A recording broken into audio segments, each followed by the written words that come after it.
Ukraine have to give up any of their territory. And this is what I find hilarious with the MAGA simps that are cheering this on. You think it's tough guy talk when every single time, either 5 or 6 separate times, Trump has threatened sanctions and none of them have ever happened. Not one. Never mind the promises of ending the war on day one. I mean, never mind that. That's just a bunch of bullshit. So here we are again, negotiating on behalf of Ukraine. So why are you not taking a meeting with President Zelensky first? Why is it that when you did, you invited him to the Oval Office and you treated him like he was fodder? A legitimate war hero in Volodymyr Zelensky, keeping his country together. And you treated him like he's the criminal? I am so unbelievably blown away by how people have just shifted their focus away from the invading army that is Putin and the innocent people who were invaded feeling like he is justified. That's the argument they're trying to make.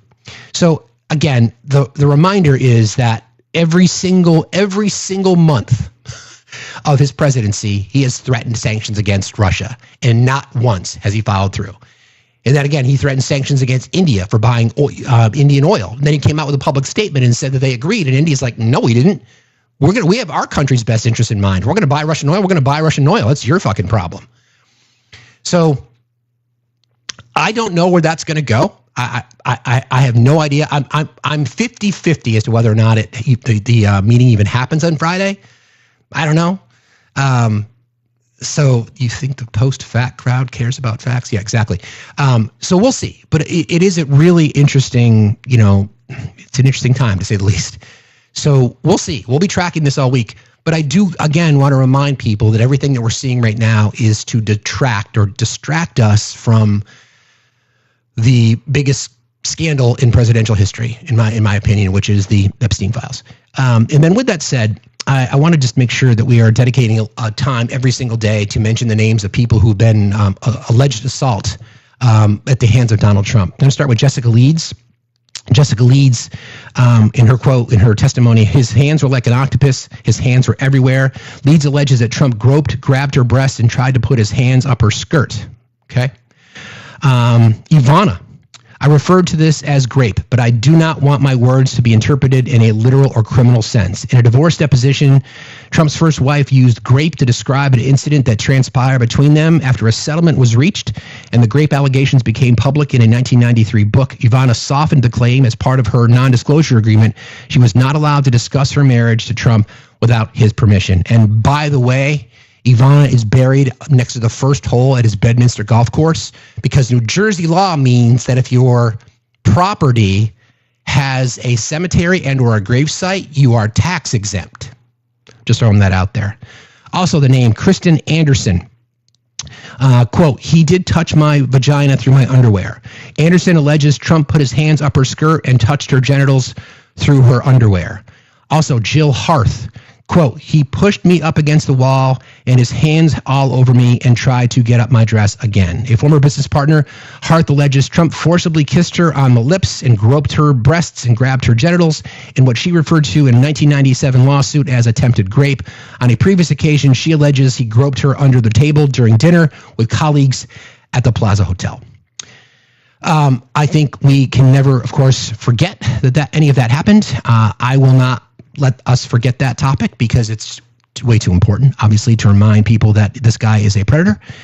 I don't think it's an understatement to say that we know who he is. We know what he is. We know why he does things the way he does them. And I refuse to let that story die. I'm not going to let that happen.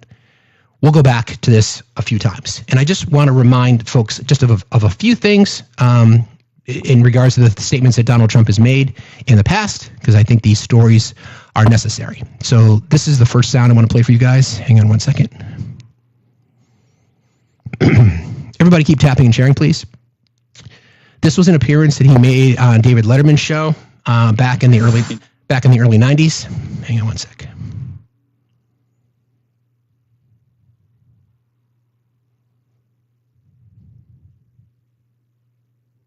Sorry, my apologies.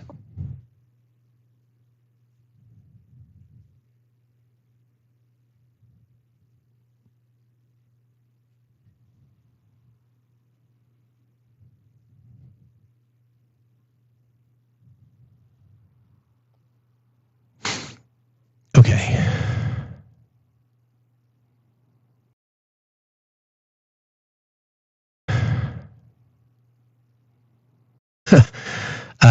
My apologies.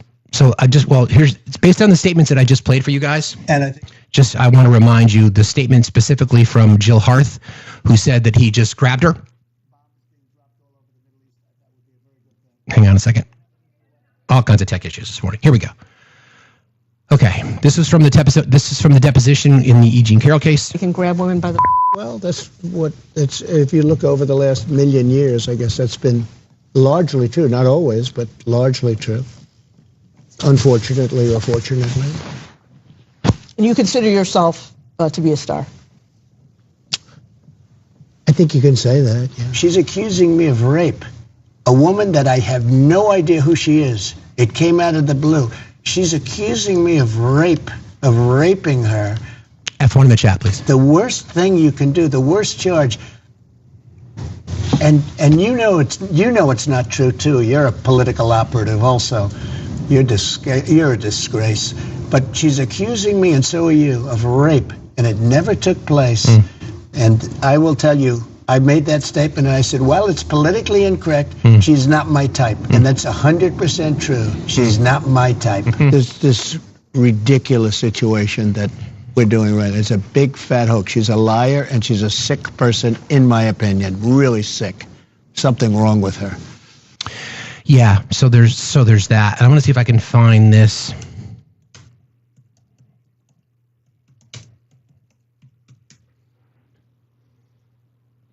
Okay, this is the sound that I wanted to play for you guys. Explain to me now what you were thinking about the Mike Tyson situation. Shortly after the verdict was announced that he had been convicted, he was guilty of the crime, you had a plan. Now, what were you thinking? What was I thinking? Yeah. I was thinking that as soon as he gets out, he's going to fight at my casinos. Yeah, but you can't buy your way through. Of course, I'm only kidding when I say that, folks. I wish I could say that. Mike Tyson was greeted at his door at 1 o'clock in the morning by a woman.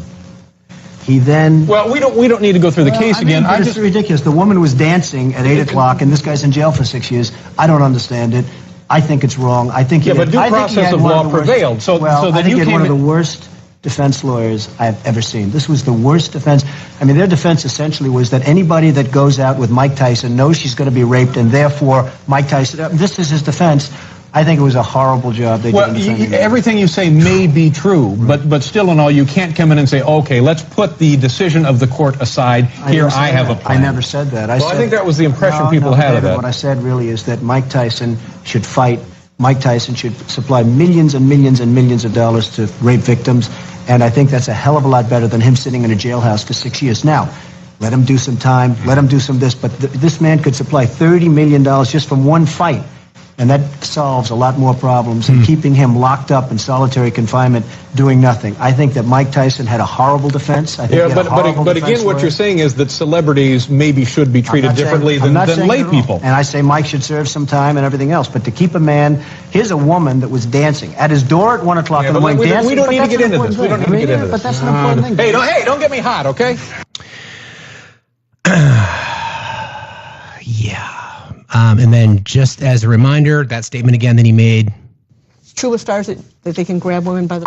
Well, that's what it's. If you look over the last million years, I guess that's been largely true. Not always, but largely true. Unfortunately or fortunately. And you consider yourself to be a star? I think you can say that. So there you go. So there's the playbook, right? There's the playbook, blaming a young woman who was dancing in a club earlier in the evening, and Mike Tyson raped her, and of course it's the woman's fault. Literally in that interview with Letterman, he talked about how, Mike's going to be around people. He's a star. They had chief status. And then when questioned during his deposition in the E. Jean Carroll case, he said, fortunately or unfortunately or fortunately, stars can get away with just grabbing women by the vagina. And every single time we hear that sound, or when we refer to that about how you can just do it as a star, we're reminded of the Access Hollywood tape. We're reminded of all these women who have come out with their allegations of the abuse at the hands of Mr. Trump. So the one in particular, again, that I would like to just bring to your attention is, what is their name? Just want to make sure I get it. I pronounce it correctly. Jill Harth, a former business partner. He pushed me up against the wall and had his hands all over me and tried to get up my dress again. He forcibly kissed her on the lips and groped her breasts and grabbed her genitals in what she referred to in a 1997 lawsuit as attempted rape. Stacey Williams, quote, he pulled me into him and started groping me. He put his hands all over my breasts, my waist, my butt, up my dress, and I froze, deeply confused. His hands were moving all over me. The former model spoke to The Guardian about how she met Trump through the late sexual abuser Jeffrey Epstein, whom she was dating at the time, and has accused the former president of groping and sexually touching her in an incident in Trump Tower, his office and residence complex on New York's Fifth Avenue, in what she believed was a twisted game between the two men. And then one more for today. And we'll go back to this. There's a list of 25 names that I've compiled here. This is Lisa Boyne. Trump stuck his head right underneath her skirt. Boyne alleges that Trump insisted the female models walk across the table and then he looked up their skirts, commenting on whether or not they were wearing underwear and their genitals. Okay, so trigger warnings. My apologies. I should have done that in advance, but he basically has told on himself every single time.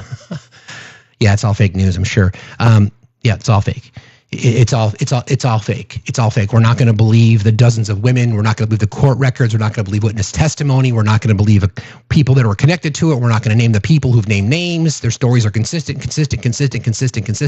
Instead, we're going to believe the guy who said, if you're a star, you can get away with grabbing women by the pussy, that you're going to put Tic Tacs in your mouth because you just grabbed them and kissed them. We're going to believe him that he didn't do it. Okay. Good to know. All right. We're not going to forget that story. And part of this is the fact that they're doing everything they're attempting to do right now is to avert your eyes. Don't look over at Epstein because we have no answer. We can't address it. And then that wild press conference last week in the Oval Office when J.D. Vance said, oh yeah, we're not meeting around Epstein. We're not meeting around Epstein. Come to find out, that's exactly what they were meeting about. Kind of feeds into my strategy a little bit about the 25th Amendment, gathering members of the cabinet, gathering members of the Attorney General's office, the DOJ, et cetera, to plan what a potential 25th Amendment might look like. I don't know, just my hypothetical. So just keep that in mind. All right, as a reminder, 10 o'clock this morning, there is a press conference. We will cover it here. We will not do the video because I want to be able to make sure that we can navigate to and from in case things are so out of control. I'm going to be careful that we're not going to allow them to spread too much misinformation. So we're going to do our best to try to get through that. I can't promise that we will, but we will. I'll do my best, I should say. John, how are you today? I'm doing well. How you doing? I'm all right. What's on your mind? I just don't see how Putin owns Trump. I just don't understand that. You don't see how Putin owns Trump? No. Okay, so when the president of the United States makes a threat and says, I'm going to impose sanctions on you if you don't agree to a ceasefire, he's done that 6 different times so far this year. Wouldn't that be an example of Putin owning Trump? No. You don't think so? So does it matter what I say, John? Are you going to believe it? No. Exactly. So you can have a good day. Thanks. Man, I'm so glad we had time for that riveting conversation. It's a really good point, right? So if you want to look at this in terms of, I mean, of course we know that the mouth-breathing potatoes who exist in the MAGA world would never agree. They think it's tough guy talk, right? I mean, ball gag aside. Only if you put this much effort in the Biden administration. Okay, Twister. Anywho, we'll see, right? Because if a president who truly cared about American interests in the world, a president who truly was not in the pocket of Vladimir Putin would be making a very simple demand. There will be sanctions levied against your country, extreme sanctions until you withdraw your army. No negotiations, no conversations. You withdraw your army, you agree to that, and we will discuss terms of you leaving the country. And then we will consider, releasing and or loosening said restrictions and sanctions against you. That's how you do it. That's how you would do it. All right. So we'll continue to watch this over the next, few days to see if there's any change. But at 10 o'clock this morning, we will jump into the press conference as it relates to DC. So in case you guys haven't heard, first of all, thank you. Hey, thanks, guys. Tracy, thank you for your $3. I really, really appreciate you. Let's start Monday off right. Thanks for everything, Steve. I appreciate you, Tracy. Heather, thank you so much for your $7. You're amazing. Feeling the anxieties about our fascist takeover that's happening. Yeah, Heather, I agree. That's certainly part of the problem that we have to deal with right now. Thank you so very, very much. I appreciate you. Also, Marnie, for your $3 on Cash App. Marnie's starting the $3 train, challenging everybody to help facts spew the facts. Thank you so very, very much. I appreciate you. Okay, so what is happening in DC is the question. I want to read to you a couple of True Social posts that came out over the weekend, and we are going to debunk these lies so easily. And I just want to remind folks of a few things, because some of the elements of what is happening in DC is literally destroying a right-wing talking point. Okay? Before I get into that, I want to bring your attention to a story that came out over the weekend. Now, True Social, and I have not been able to find this, so they may have taken it down. They introduced a chat bot on True Social, okay? And what's funny is that chat bots, the way that they work is that they gather information, right? We know what AI does. Yes, there's programming involved, but it gathers information. Now, depending on how a person uses a particular chat bot, whether it be DeepSeek or ChatGTP or Grok or whatever that might be, there are some biases created for it because it depends on the way that you ask questions. But when you're talking about factual answers, asking certain things, an AI platform just produces what the evidence is. So they published they introduced a chat bot on Truth Social, okay? This reporting by the Washington Post. New chatbot on Trump's Truth Social platform keeps contradicting him. An answer engine on Trump's social media site says the 2020 election wasn't stolen, tariffs aren't boosting the stock market, and Barack Obama is seen extremely favorably. Oh, it gets better. President Trump and the new AI search tool on his social media network, Truth Social, don't exactly see eye to eye. Truth Search AI contradicts the president, saying that tariffs are a tax on Americans, the 2020 election wasn't stolen, and his family's cryptocurrency investments pose a potential conflict of interest. Asked about January 6, 2021, it said, insurrection at the U.S. Capitol was violent and linked to Trump's baseless claims of widespread election fraud. Oopsie. So I don't expect us to see that particular item available to the public anymore. But how interesting, right? So that big fucking lie that we've been telling for the last year, that Trump's been telling for the past 5 years related to the insurrection on January 6th, tariffs being taxed, 2020 election wasn't stolen. All of that is now on the Truth Social AI platform. So when people were asking about these kinds of things, then the Truth Social AI platform gave them the same answer that we've been giving them. So is that fake news too? Is that fake news as well? Like, I don't know. Perhaps. Don't really know, but I guess we'll see. Nancy Biscuit, how are you? Not so bad. How are you doing today? I'm fine, thank you. What's on your mind? What's on my mind today is what's going to be happening with Trump and Putin, specifically the fact that there's still a lot of in and in over whether or not Zelensky is even going to be allowed to attend. And even if he does attend, he's going to be on his own. There's going to be no backup from any European leaders because the idea has been floated that Starmer and maybe Macron of France and maybe even one or two other European leaders should be there as well to kind of counterbalance the weight of the Trump presidency against Zelensky. This to me just seems like two dictators meeting together at the furthest extremities to prevent one of them being arrested, and them deciding the fate of an entire continent. And this is one of the reasons why I'm very fearful that Zelensky wasn't invited. This just seems to be yet again another delaying tactic to prevent what ultimately may have to happen, and what is probably now going to happen increasingly, which is direct European military intervention in Ukraine. Likely. I think that's kind of where this is going now. We've heard Trump's assaults on NATO. Ironically enough, though, one of the campaign promises that he made as he was campaigning is there going to be no more spending money, America first, no more money to Ukraine. And every single time appropriations have come up, money's been extended. So it's just more rhetoric and bullshit. But again, his foreign policy is horrible. He's a liar. He's incompetent. He's a weak leader. I wouldn't even call him a leader. He's just weak. And Putin 100%. owns him. Owns him. I mean, figuratively and literally, but I think he owns him. And the thing is, it's already I can see in the chat people saying, "Are you anti-American or just anti-Trump?" No, the difference, but the thing is, right, I'm not anti-United States, because to be anti-American would mean I dislike people on both continents of both North and South America.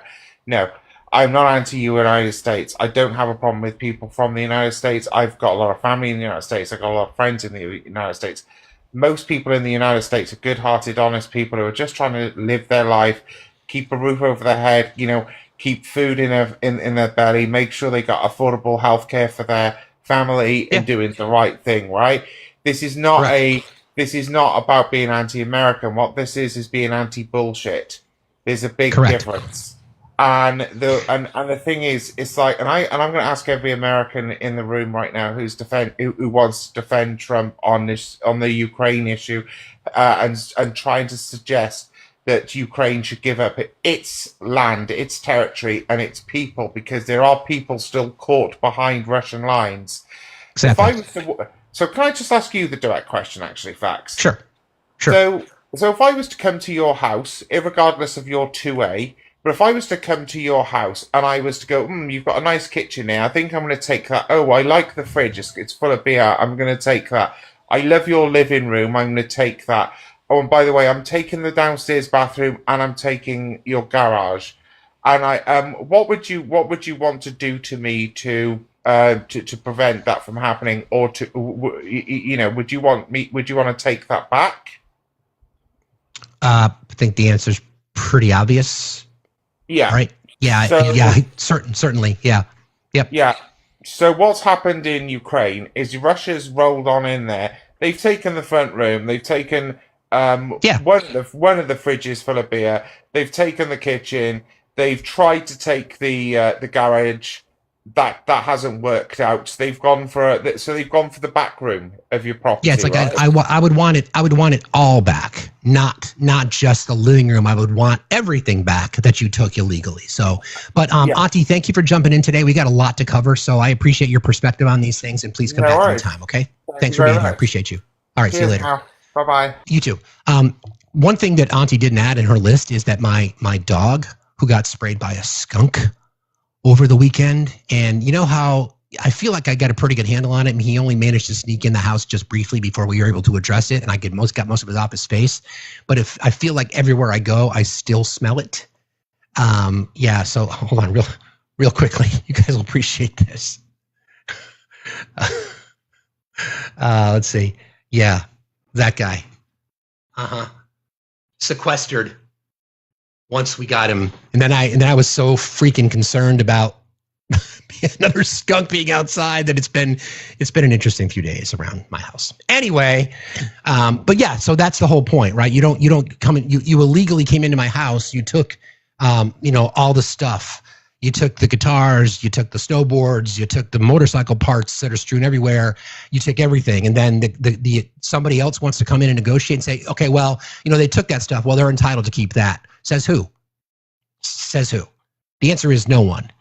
It was an illegal invasion, and this guy is negotiating on behalf of this guy to make this guy happy, and this guy has said that he wants Eastern Ukraine. And Zelensky's like, it's not your fucking country, dude. It's not your country. It's just like, again, we'll use the right-wing rhetoric against them. They like to say that it's an illegal invasion. It's an illegal invasion at the southern border, right? It's an illegal invasion. So then what's the expectation for people who say that? That all those people would go back because they invaded illegally. Same rules apply. He invaded illegally. Get the fuck out. Get the fuck out. We'll see. All right, so more to come on that topic, but I do want to shift gears again. As a reminder, 10 o'clock, we'll be watching this. 10 o'clock this morning, there's a press conference called by the president based on a lot of things that he is saying, and we'll address them by addressing what he had to say on Truth Social first. We're having a news conference.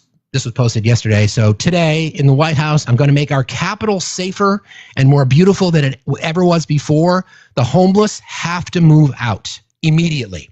We will give you places to stay, but far from the Capitol. We will give you places to stay. That's interesting. The criminals, you don't have to move out. We're going to put you in jail where you belong. Who are the criminals? Will they get due process? How do you know if they're criminals unless you do? So what are you going to round them up as well? So you know how we've always told you, friends, that this is not just about brown-skinned people. This is about people that the administration sees as a threat. So what's a criminal? Who makes that determination? Who is it? Who is it? Okay.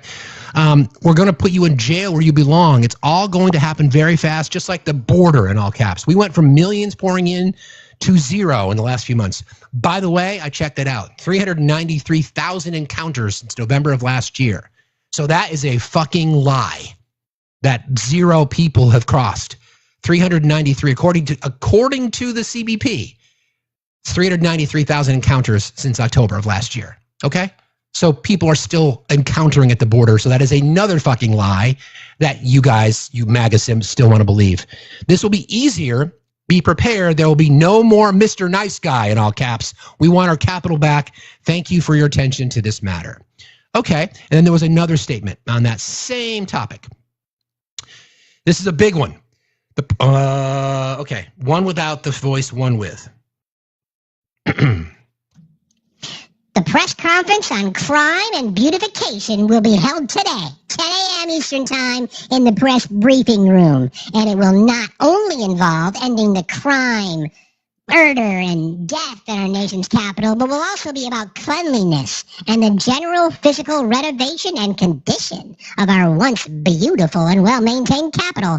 We're not going to allow people to spend $3.1 billion on fixing up a building like the Federal Reserve, which could have been done in a far more elegant, like gold embossed shit, in time-sensitive manner for $50 to $100 million. The renovation would have actually been better, and we would have saved $3 billion. Just want to pause there for a second.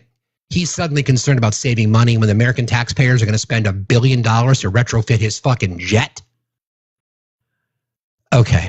The renovation would have actually been better. We would have saved $3 billion, traffic jams, and never-ending construction. The mayor of D.C., Muriel Bowser, is a good person, wow, who has tried, but she's been given many chances, and the crime numbers get worse. And the city not only gets dirtier and less attractive, the American public is not going to put up with it any longer.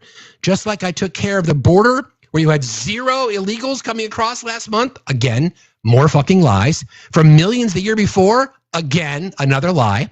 I will take care of our cherished capital, and we will make it truly great again. Before the tents, squalor, filth, and crime, it was the most beautiful capital in the world. It will soon be that again. Thank you for your attention to this matter. See you today at 10 o'clock Eastern Time. Okay. Good to know. So why don't we, instead of listening to the bullshit, why don't we just go and check the stats, Jim? Thank you to the mod team. I had this information pulled up as well. Okay, we're going to do a comparison in certain statistics from one year to the next. Okay, crime, homicide, down 12%. SA, down 49%. Assault with a dangerous weapon, down 20%. Robbery, down 28%. Violent crime total, down 26%. Burglary, down 19%. Motor vehicle theft, flat. Theft from autos, down 4%. Other theft, down 6%. Property crime total, down 4%. All crime total, down 7%. It's interesting. In fact, even prior to him taking office, when you compared 2023 to 2024, Homicide down 32%. SA down 25%. Assault with a dangerous weapon down 27%. Robbery down 39%. Violent crime from 2023 to 2024 down 35%. Burglary down 9%. Motor vehicle theft down 25%. Theft from auto down 14%. Other theft down 2%. Arson down 64%. All crime total down 15%. Recovering of firearms has increased every single year. It is a bold-faced fucking lie. Okay? It is a attempt to justify, because he doesn't care about cleaning up the streets. He wants a realm. He wants a realm to rule over. He sees what other dictators have done to their capitals. He sees himself as a dictator, and he wants a realm. What does that say? Notice he doesn't count all 4 years. But the point is that crime is down repeatedly from 2022 to 2023, from 2023 to 2024, from 2024 to 2025. What would you like me to discuss? It's been down every single year. Firearm recovery of firearms has gone up. The 20-year H-side trend has gone down. I don't know what else you'd like. So good try, though. Wow. Okay. Sorry, I know the facts are harmful. Good morning, my friend. Good morning. How are you today? I'm okay. How are you? I'm good. Today's our first day with the kids back, so I thought I'd pop in and do our regularly scheduled mod announcement. Please do. Thank you, friend. I'll take a quick break. I'll be right back. Absolutely.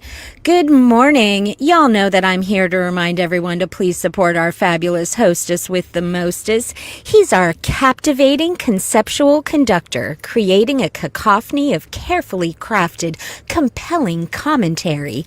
And he's here every day with that fiery, feral fist for freedom, bringing you facts over feelings, because facts still matter, and they always will. So if you have the means, let's help facts meet his waves. Subscriptions are an easy way to show support, and you get access to emotes and sub-only events like our weekly raffle giveaway. You can show support directly with the pay apps in the link tree of his bio, which is a great way to avoid the TikTok tariff. And you can find the HQ and Discord link there as well. You can reach the Facts HQ via factsstillmatter.site, and you can check out some of the new merch that's dropped, another way to show support and get a little something for yourself. I'd like to encourage y'all to participate in the daily dollar donation drive. Giving just $1 or $2 truly adds up and makes a huge impact. If you're just looking for that fun-free forum for the Facts family to frolic, then Discord is the place. If the link in the bio doesn't work, try to copy and paste it into a browser or Google. And if that still doesn't work, reach out to a moderator and we'll hook you up. When you join, please open a ticket. There's a couple quick questions. It's part of our verification process. If you have questions about that, you can ask in the unverified lobby, and a moderator will walk you through it. Now, if you haven't already, please click that follow or heart me up at the top of the screen next to Fax's name. You can join the team for the cost of a penny. You can do this every day, and it helps the algorithm to keep us on the FYP. The main thing that we ask of y'all is to interact in the comments, as well as tapping your little hearts out. It's always free to tap and share out the live. If you don't have any friends, just click the copy link. It works the same as a share, and no one will be the wiser. After this live stream, when you have a chance, head on over to YouTube and subscribe to Facts Still Matter there as well. You can like and rewatch shows for any information you may have missed, and subscriptions on YouTube are free, just like following your favorite creators here on TikTok.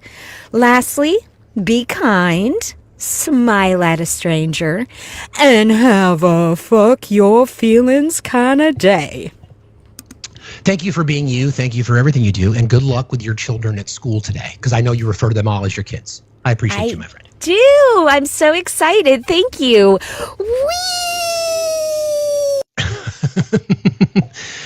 Okay. So we're now in this spot where he's made all these declarations about D.C. right? And then that brings us to what's referred to as the home rule. So I'm going to talk about this in a couple of different ways. I'm going to talk about what the home rule is and the impact that the home rule has had on DC. And then, again, we're going to blow apart one massive right-wing talking point that they've been using for the past 5 years. And that is presidential authority over DC. Okay? We'll talk about that. So the home rule, constitutional basis, it's a system that allows the residents within DC to elect their own local government and to manage mostly city affairs. Under the U.S. Constitution, Congress still has ultimate authority over the district. Article 1, Section 8, Clause 17, the District Clause, gives Congress the power to exercise exclusive legislation in all cases whatsoever over the nation's capital. Before 1973, D.C. had no independent local government. Congress directly managed the city's affairs. The Home Rule Act of 73, officially called the District of Columbia Self-Government and Government Reorganization Act, signed by President Richard Nixon, it granted D.C. residents the ability to elect a mayor, to elect 13-member D.C. council, and then authority over most laws, budgets, and agencies. So that's kind of the principle of the Home Act. Here's where it gets a little bit interesting. Congress passes a law that, so back up a second. Only Congress can truly suspend or repeal DC's home rule. The Constitution's district seat of government clause gives Congress exclusive legislation in all cases whatsoever over the district. Introduce a bill to change it requires Congress. Congress passes a law that repeals the home rule outright, suspends part of it, or imposes a powerful federal control board with authority over budget, agencies, or policing. There's a direct precedent, the 1995 Financial Responsibility and Management Assistance Authority, or Control Board, whose members were presidential appointees and which overrode local decisions until 2001. Presidential route, as far as what, so Congress ultimately has the authority to rewrite legislation or write new legislation to change the rules of how DC is governed, okay? Or presidential authority. A president cannot unilaterally repeal home rule or abolish the mayor or city council, but a president does have several statutory levers for short-term, issue-specific control, especially over policing and, wait for it, the National Guard. They could order Metropolitan Police Department to federal duties in an emergency under DC Code 1207.40. If the president finds special conditions of an emergency nature, of which there are none, we know that crime is down. Just because he tells his followers that crime is up, just because he tells them that, does not mean it's true. I've been to DC 3 times. Sure, there's houseless populations. And that actually reminds me of something I got to tell you guys. I'll not forget. I'm going to make a note right now. Okay. All right. He can direct the mayor to provide Metropolitan Police Department services for federal purposes. For example, protection of federal property, special events. This is a real on-the-books switch. Justification. Unlike the states, wait for this, MAGA. Wait for this. This is really, really important. Grab your chalk or your Etch-a-Sketch and write this down. Unlike states, the president is the commander-in-chief of the DC National Guard, even absent federalization. He can also call Guard units into Title 10 federal service under 10 U.S.C. 12406. Federalization triggers posse comitatus limits unless the Insurrection Act is invoked. So there's your whole argument, friends, that it was Nancy Pelosi's responsibility. We've been telling you this for 5 fucking years, that the president, it's even outlawed right now. He is ordering in the DC National Guard as we speak into DC. So if the Speaker of the House has that responsibility and they're the ones that can do it, then why is the president doing it now? So maybe they should ask the Truth Social AI bot as to who has command and control authority over the DC National Guard. So I would like to, but what about Nancy Pelosi? So we told you that. Now the actions of the current president would tell you that. So then what is your response going to be? Is it okay now because Trump is doing it, but it's not okay? See, this is the thing, right? Everything that you guys don't agree with, or have no information on, you think is fake news. Everything that you don't like, or when judges rule against Trump, or when women come out and make their allegations against him, you all call that fake news. You were convinced because Trump told you, he told you that Nancy Pelosi is the one who kept the National Guard from being in D.C. He told you that. So then, if that were the case, hold on one second.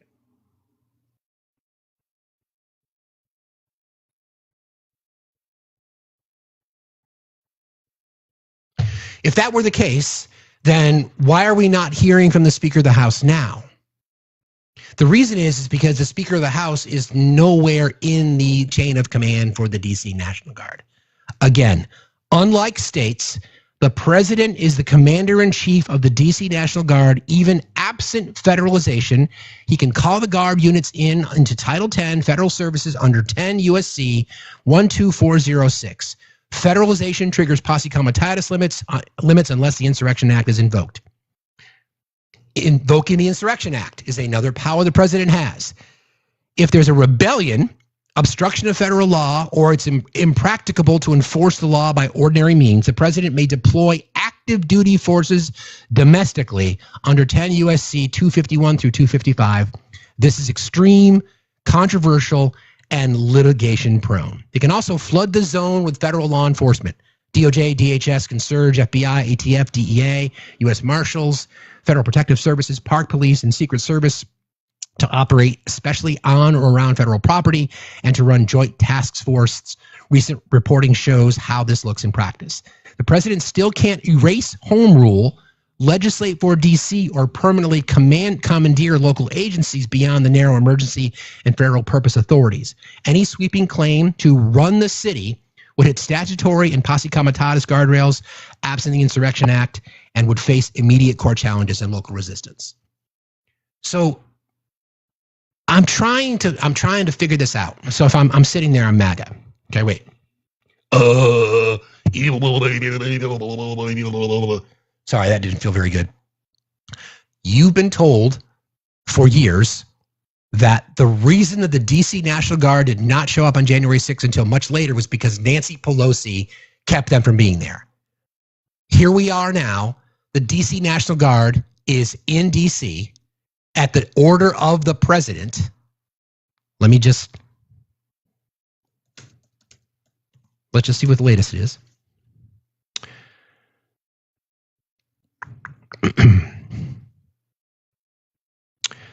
Trump weighing National Guard deployment to D.C., according to that. So this is 6 minutes ago. This is from Fox. Trump pledges D.C. will be liberated from crime ahead of news conference. President Trump is holding a press conference today on his administration's efforts to liberate the nation's capital from the crime, savagery, filth, and scum. An American president referring to the Capitol as criminal, savage, filthy, and scum. Okay. Trump is weighing various options to make changes in Washington, ranging from deploying federal law enforcement to taking more direct control over the city's governance, including deploying the National Guard. Funny how it works out, right? Funny that we find ourselves in this position, isn't it? Crazy. So are you going to, so then who is lying? I guess is the question, right? MAGA? Who's lying to you? Was he lying to you in 2021 about how it was Nancy Pelosi's fault that they weren't there? Or is he lying to you now that he doesn't need the Speaker of the House's approval? It's one or the other. So we know, we've been telling you, again, under constitutional authority, the President of the United States is the Commander-in-Chief of the DC National Guard. It doesn't matter paper trail. It doesn't matter the chain of command. It goes to the Secretary of the Army, Department of Defense, Secretary of the Army, etc. End of the day, the president is the Commander-in-Chief of the DC National Guard. Nowhere in the process is the Speaker of the House. Congress does not even have the ability to override that. Congress has the ability to change elements of the home rule by passing legislation. The President of the United States is the Commander-in-Chief of the DC National Guard. He's ordering them into DC. So the question is, MAGA, Why did he not do it on January 6, 2021? I know, because he wanted it to happen. And then when you ask his own True Social AI, what was January 6th? And they tell you that, again, what was the quote? Asked about January 6, 2021, Trump's AI said it was an insurrection at the U.S. Capitol, and it was violent, and it was linked to Trump's baseless claims of widespread election fraud. We told you. You didn't care. Okay, good to know. All right, so how do we get past it is the question. What are things that can be done? The president's, I said that. How would this likely play out? The fastest path would be a presidential emergency, which again, he's attempting to claim, directing Metropolitan Police for federal purposes and the DC National Guard activation, a federal law enforcement surge, political explosive, heavily litigated, time-limited, absent continuing emergencies. A durable path, congressional legislation, either sweeping repeal, suspension of the home rule, or a control board 2.0 with expanded powers, possibly tied to the annual DC appropriations bill via riders. The Senate filibuster, public backlash, coalition politics are the key breaks here. So meaning that any legislation, this is not going to be filibuster proof. It's going to require cooperation from Democrats to remove the power and give more power to the hand of the president. Expect immediate filings in DC courts and fast-track appeals, but the DC District Clause case, allows Congress wide latitude. Courts would likely focus on statutory compliance. For example, did the president properly meet U.S. Code 1-207-40 for emergency findings, and then do facts meet the Insurrection Act thresholds? The answer is no to none of those things. There is no insurrection. There's no invasion. There is none. You just because you use the word invasion, there is none. So I don't know. I don't know. How do I want to say this? I don't know how to navigate through this because we've got this situation. Well, we're going to learn more in the press conference. Again, it's coming up at 10 o'clock today. And just as a reminder, programming note, tomorrow at 11 o'clock, I'll be joined by gubernatorial candidate in Alabama, Dr. Will Boyd. He's going to join us. We're going to talk about Alabama politics. We're going to talk about, the state of voter suppression in the state of Alabama. What he's hearing on the ground. I managed to connect with one of his members of his campaign staff, and I'm looking forward to the interview. So that'll be tomorrow morning at 11 o'clock. We'll start our show at the normal time, but that'll be tomorrow. So again, here we are, right? So here we are. So how does MAGA reconcile this? That's what I want to know. How do they reconcile it? And I don't know if there's an answer. I don't know if you can reconcile it because it's the same thing that we've been telling you from the get-go, that presidential authority, specifically as it relates to DC, includes command control of the DC National Guard. So if he orders them in today, that means he could have ordered them in on January 6, 2021. So I find it really, really interesting that I don't know if somebody's going to ask that question today. I'll be curious. I don't know if he's even going to take questions. His ego and his narcissism is so big that he can't avoid it. So again, we'll play it, and I'm going to be careful to navigate through it because we'll find out from TikTok because they will give us restrictions and or notifications about misinformation. So it's going to be really, really, really interesting when the president of the United States is getting fact-checked and told that live is in jeopardy of being taken down because of misinformation. So we'll see. Everybody, please keep tapping. Don't forget about our gifting goal, guys. Really appreciate it. Let's see if we can bang that out. I forget what it is, but see if we can take care of that. And don't forget, we are looking for 26 subscribers to help us get to our next subscription target. If we can hit that number and maintain it by the end of this week, we'll do another giveaway of an item in the merch store. So please consider subscribing. And ultimately, if you want to support the channel, best way to probably do that is we are crowdfunded here. You can use Cash App, PayPal, Venmo. Everything is at Factsstillmatter. I appreciate you. All right, I want to shift gears a little bit to more conversations nationally about gerrymandering. So just as a manner of resetting, Texas started this, making claims about we've got we're entitled to do so, we can do so. I mean, let's call it what it is. Every state that wants to do this now is going against, I'm not going to say the law, but there is no argument that can be made that Texas is doing this because of whatever reason other than trying to maintain the majority. So we know that. So Texas comes out and says that they're going to do it. California says they're going to respond. Back and forth. Florida's now going to considering doing it. Indiana, Ohio. So everybody's going to do it. At least that's my expectation. So sadly, I'm not going to say sadly, I think it's legitimate feedback. I don't think that members of the GOP, the Republican Party in general, who is doing this, think the Democrats have the balls to respond. And there's really no evidence the Democrats do. So if they don't, then that tells you a lot. That tells you that the Democratic Party is feckless, cowardice, and doesn't give a shit. I don't think this is not about, response in kind. This is going full nuclear from my estimation, because they've set this out there. There are challenges connected to this because of the viability of how many seats you can carve out. So we went through the California exercise the other day, where there's a preliminary introduction of a revised map would cut out all but 3 or 4 Republican seats.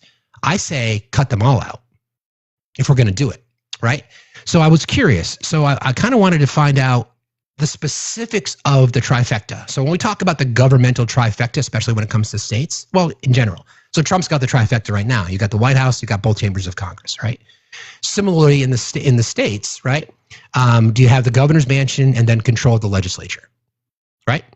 So there are 15 states where the Democratic Party holds governorship and controls both legislative chambers, a situation known as a political trifecta.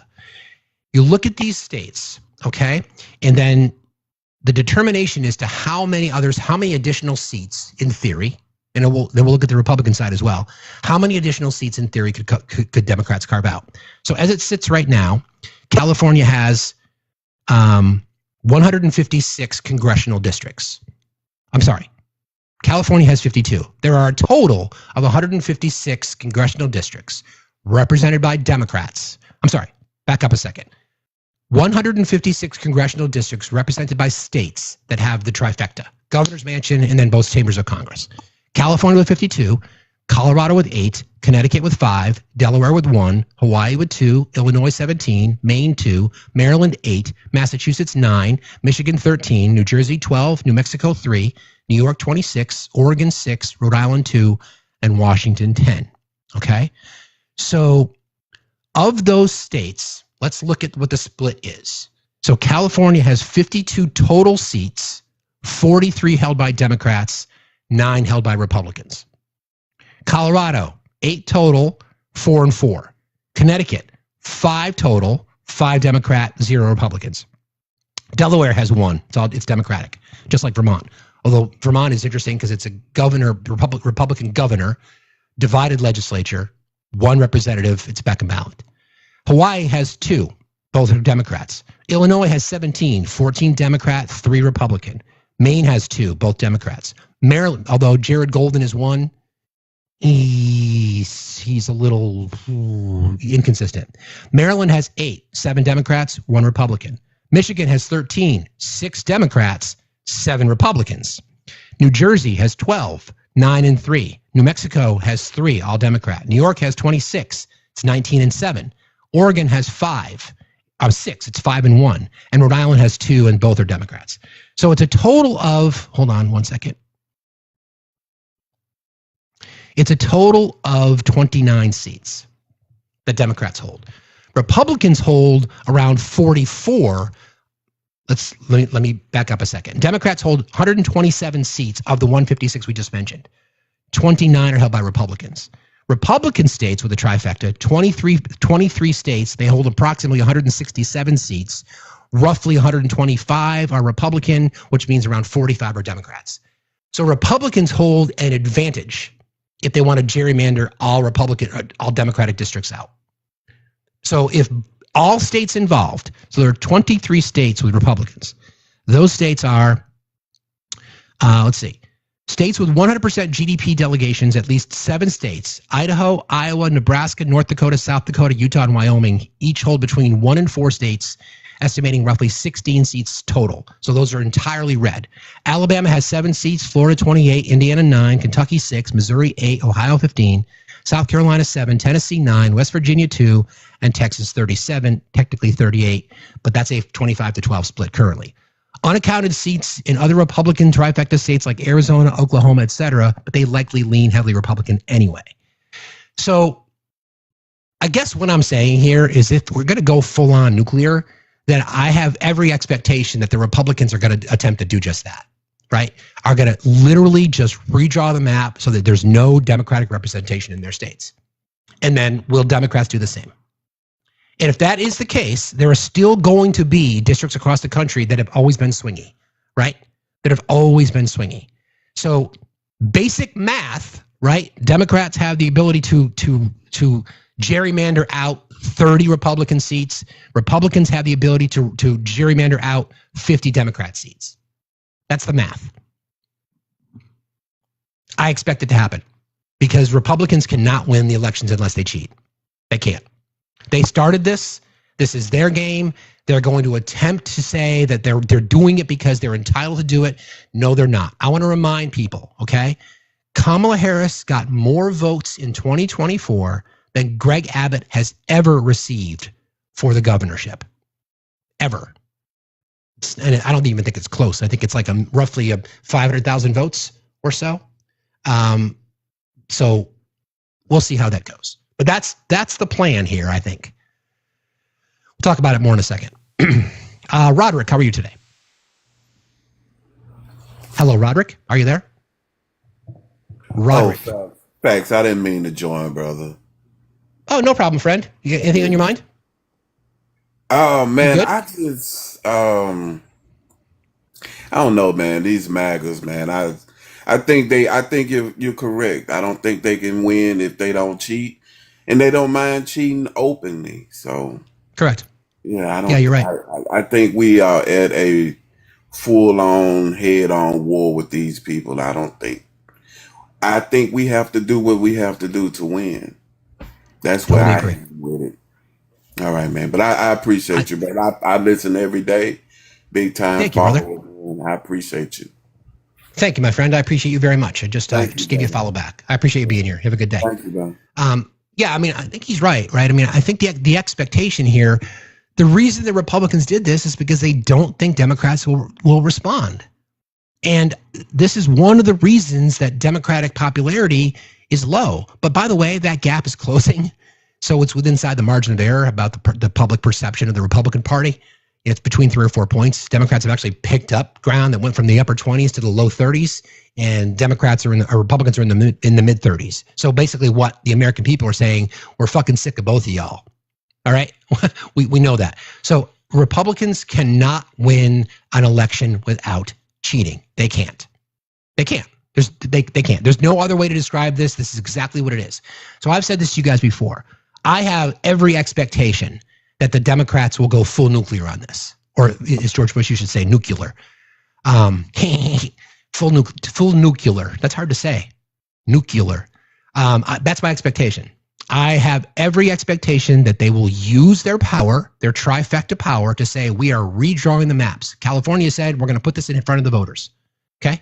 So do it. Do it. Put it in front of the voters. Have every expectation. The question then is who is better organized, right? Who is better organized? Who can do this more efficiently? Republicans have proven that they will cheat. Republicans have also proven that they can get their people in line to do this. Democrats, not so much. I do not want the fucking pearl clutching. I do not want the, we've got to be better. Fuck that. Burn the fucking shit down. Burn it down. They're talking about a civil war. This is a political civil war. This is how you do it. If this is what you want to do, then do it. And then again, then this comes down to these states that don't have independent control, or they've got a split. They've got Democratic governor, Republican legislature, or vice versa, right? So then how do you address that? The answer is you can't, right? Because it's likely they're not going to be able to redistrict because of their split legislature and leadership in their government. A lot of those states have a lot of swing voters, right? So then that comes down to the Senate, right? So the Senate is not, of course, subjected to gerrymandering, but they are certainly subjected to voter suppression. So then the question is, what could the Senate potentially look like? And I'm going to start talking about that a little bit more in depth, but I want you to keep 3 states in mind in particular, okay? I want you to keep I feel pretty good about Georgia just because John Ossoff is a strong candidate down there. I want to keep North Carolina because of Roy Cooper, very, very popular, former Democratic governor. And we know that Tom Tillis has left. North Carolina seems like the Republicans cannot figure out who they want for their candidate. So that's a potential win. Susan Collins, although she is a cat, she survives many, many times. I don't know what's going to happen with that seat, but I would put that one on the radar. And then I want you to think about Ohio too. There's been talk about Sherrod Brown running for the Senate again in Ohio. Was always very, very popular there, managed to cross the line, a moderate, managed to cross the line between independent voters and Republican voters and Democrats. So right now it's 53-47, right? With a full Senate staff. So if it goes to 50-50, then we're down to J.D. Vance. But keep in mind, then that would require every single Republican senator to vote in support of Trump's agenda. So this is critical. I cannot implore you enough to be involved politically. If you watch the show every day and you enjoy what we do here and you appreciate, what the things that we talk about and how we prepare for the show and the information that we provide, then do me a solid. Vote. Do me a solid. Organize. Do me a solid. Do not miss any opportunity to remind someone in your community what's at stake here. Now, people are thinking that, this basically freezes the entire Trump agenda if the Democrats can take back the House. It really does. So don't think that the whole DC power grab isn't part of this plan because I think it is. Don't forget, they reach into every single state to provide information on elections and things like that. Nefarious activity. The one thing they cannot control is the voice of the people. Now, I know suppression of voters. I get it. I understand all that. But if we overwhelm them in the elections, what are they going to do? I have every expectation. I want to see 75% of registered voters vote in the midterms. We struggle. We struggle to get to 60. We struggle. Every single vote matters. Everyone. Republicans do not think Democrats have the balls to do this. And you know what? Past experience tells us that Democrats don't. Status quo Democrats. Status quo Democrats. That's what basically what the reason the Republicans are doing this. I said this earlier. The reason they're doing this is because they do not think Democrats will respond. So Gavin Newsom, J.B. Pritzker, Kathy Hochul, and others. Wes Moore, governors and legislatures in Colorado. What's the list of states again?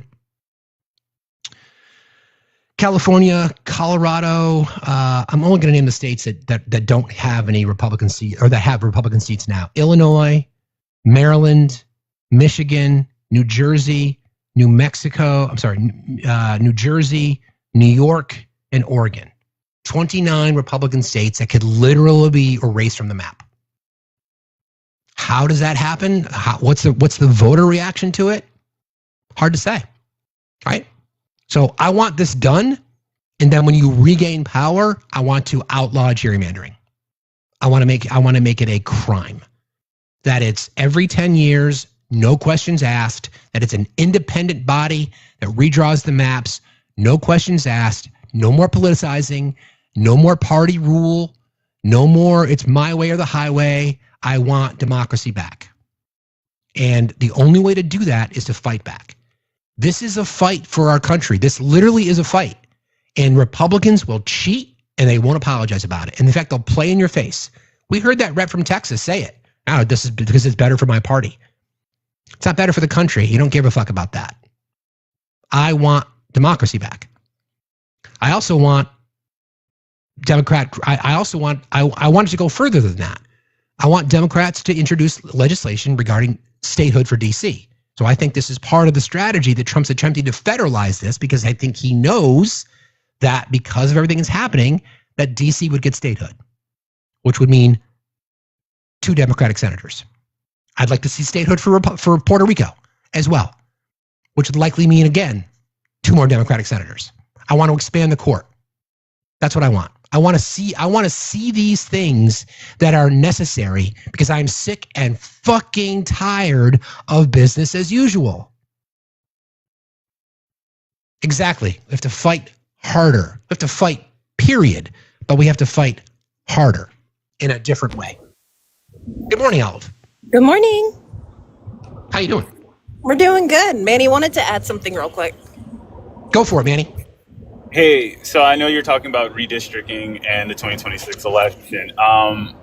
You've touched on a lot of states. I wanted some more people to understand not only which states are redistricting and the reasons why.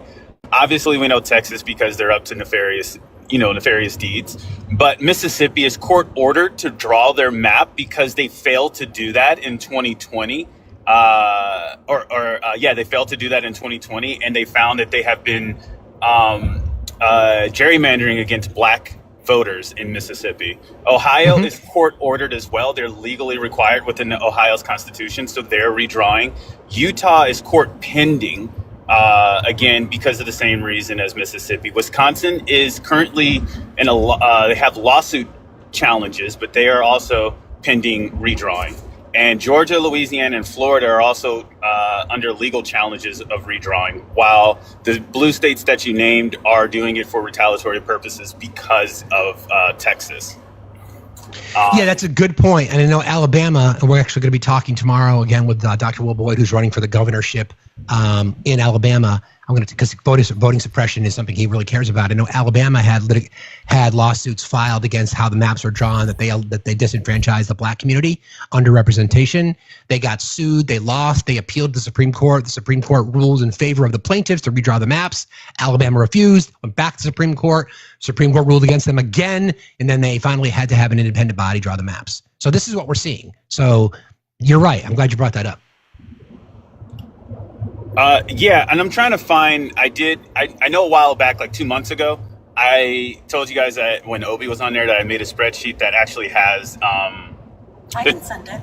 The 2026, not only House candidates that Democrats are targeting, but also Senate seats. I've revised it.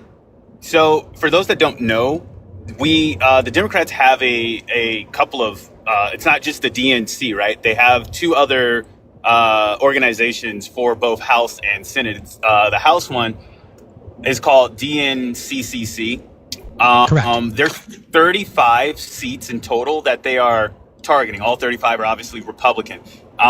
If you look at 27 to win, there are 78 House seats that are in competitive districts. This is barring redistricting. Of those 35, of the 78, there's like 40 some odd seats left. I believe more than half of those are Democratic seats. So just because those seats aren't named doesn't mean that people shouldn't pay attention. If you live in a district that has a Democrat, I would say this is not the time, especially with everything that's going on, to and vote independent or put a third-party candidate in there. The odds of them swinging back and forth or not getting the legislation that you want through is large, especially in 2026. I would say, user discretion on that matter. But the Senate seats, you were talking about the three Senate seats that you specifically said. I know Chuck Schumer is advocating for Democrats to go into those. Ohio, I think it was Ohio, Georgia, and I feel pretty strong about John Ossoff. I think he's a pretty strong candidate there. I mean, again, we don't know what Georgia's done to their voter rolls. That brings up an interesting question. But North Carolina, Maine, and Ohio are the ones that are on my mind. Susan Collins somehow always escapes, but there are others. There's talk about Texas. We don't know what's going to happen there. Texas continues to move more and more purple. I think the days of Beto, quite frankly, are over. I'm kind of done with Beto. I want somebody new. I like Colin Albert as a candidate. I hope that's somebody whose name shows up again. And we'll see. I mean, we know that Mitch McConnell is likely going to retire, so we don't know what Kentucky's going to look like. Is that going to be Andy Bashir? So we just don't know. Like we got to have the House. We absolutely have to have the House. So if somebody said, hey, there's a chance you could win the Senate if we divided up resources, I'd say no. I'd rather put all of our money into trying to take the House back because we have to do that.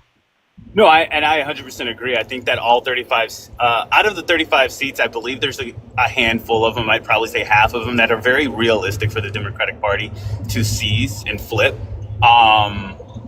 With that being said, is in the Senate, Michigan, Minnesota, and New Hampshire, those Democratic seats in the Senate, those 3 seats are retiring. So for those people in those states, definitely look at your Senate ballot and understand who's there, because those 3 seats are retiring. And while I want to focus heavily on the House, because we flipped, 43 seats in 2018?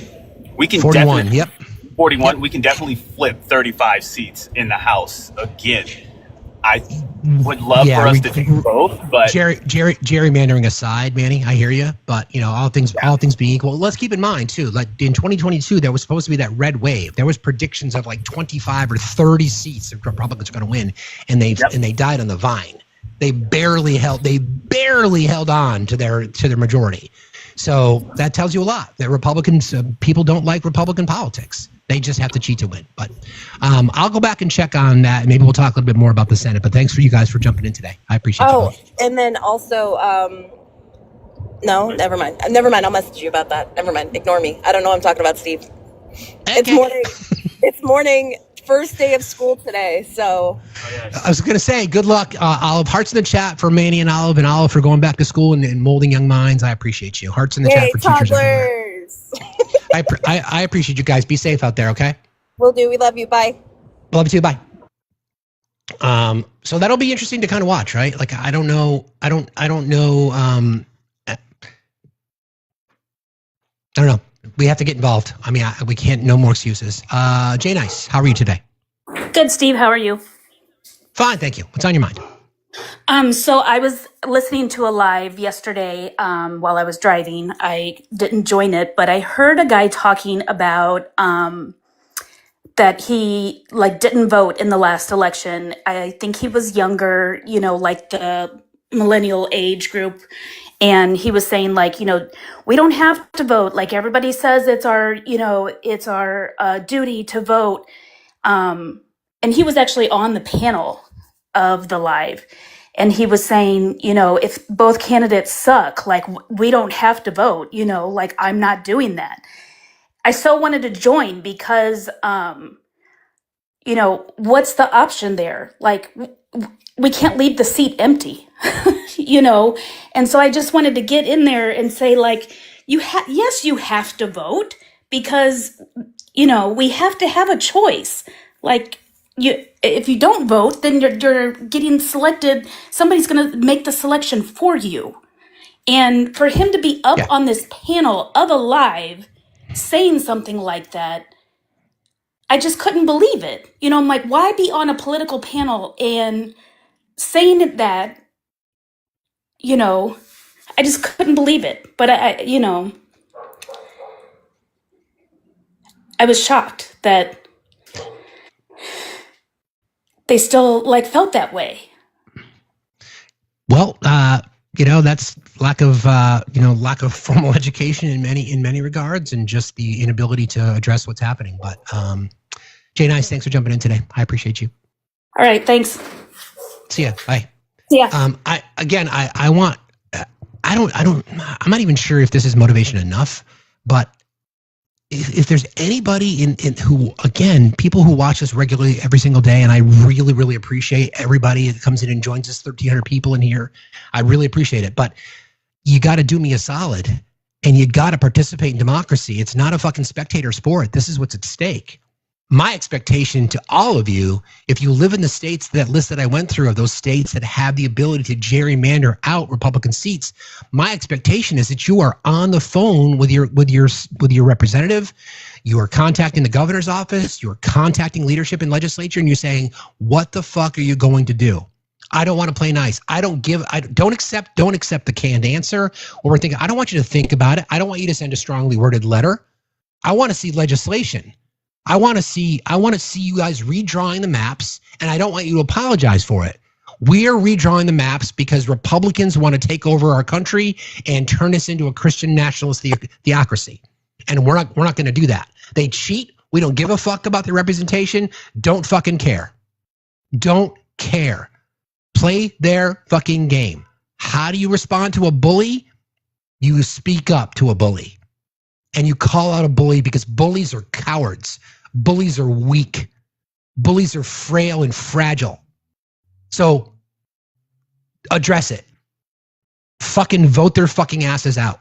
I'm done playing nice. Not that I usually do anyway, but I'm just done. I'm just done with it. I have every expectation that every state on that list that I went through has the trifecta, again, governor's mansion and both houses of the legislature. My expectation is that every one of those states gerrymanders out all 29 available Republican seats. Everyone. What the fuck is the Republican Party going to say? And who cares what they do anyway? Let them. Don't give a shit. Don't give a shit. Okay, somebody asked the list again. This is the list of Democratic states that hold the majority, not only in the legislature, but also have a Democratic governor. Okay, this is the list. California. I'm going to narrow it down. There are 15 Democratic-led states that have Democratic governor and Democrats leading in the legislature. The list I'm about to give you are of those states. These are the ones that have Republican representatives. California has 9, Colorado has 4, Illinois has 3, Maryland has 1, Michigan has 7, New Jersey has 3, New York has 7, and Oregon has 1. That totals 29. My expectation is that we fucking cheat and we redraw the fucking maps and not apologize for it, because I'm fucking done with the fucking nonsense. Done with it. Don't want to play games anymore. I'm done. Good morning, Justin. How are you? Hey, doing okay. Hey, I wanted to throw a couple of things at you. Number one, Maryland, that one seat is probably never going to go anywhere. We're pretty locked into where the geography doesn't allow us to change that, because we're talking about the Eastern Shore. So we're stuck with Andy Harris. Yay. Well, I mean, can I challenge that? Let's stop thinking that way. Let's just stop thinking that way. Yeah, I'm talking about our state constitution and how it allows us. The Chesapeake Bay kind of separates things out, and I don't think, I could be mistaken on this, but I don't think we really have that opportunity to lose it just because of the shape of our state, literally. Well, I mean, you don't forget, we've seen some in crazy drawn congressional districts. So again, I'm asking you to not think of it that way. That's part of the problem. Right? The problem is, well, I don't know if we can do it. Well, let's think about, instead of saying what can't we do, let's talk about what can we do.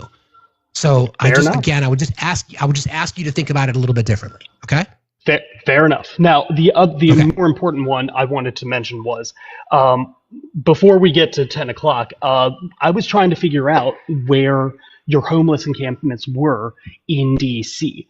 And having been there so many times, I know that there are going to be a few up by the Capitol, but I think what I'm seeing in both GIS data that I've been looking into and some reporting that's been done on this in the past, that those encampments largely are not by the Capitol. They're up by the White House. You're talking a block or two up from the White House at McPherson Square, and then further down somewhere between the White House and the Kennedy Center. So really, I don't necessarily know that he's trying to clear it out from around the Capitol so much as it is his backyard. Yeah, pretty much. Pretty much. Yeah, I mean, and once again, the entire argument was based on crime stats, and every single measurable crime statistic is down. So it's just these claims that he's made that it's one of the most violent cities in the world. It doesn't even show up in the top 50. So, it's like, it's just more lies. It's just the ability. Don't forget, a large demographic population of DC happens to be black. So let's call it what it is. Absolutely. All right, Steve. Yep. You have a good one. Thank you, Justin. I appreciate you, zen. See you later. Take care. Thank you. Appreciate that. Stay zen. I'll do my best. I will do my best to try to stay zen. Yes. We're marching towards 10 o'clock, friends. We're going to cover the presser. EAD, how are you this morning? EAD, are you there? Mhm. Okay. I don't know what's going on there. All right. What is that? Okay.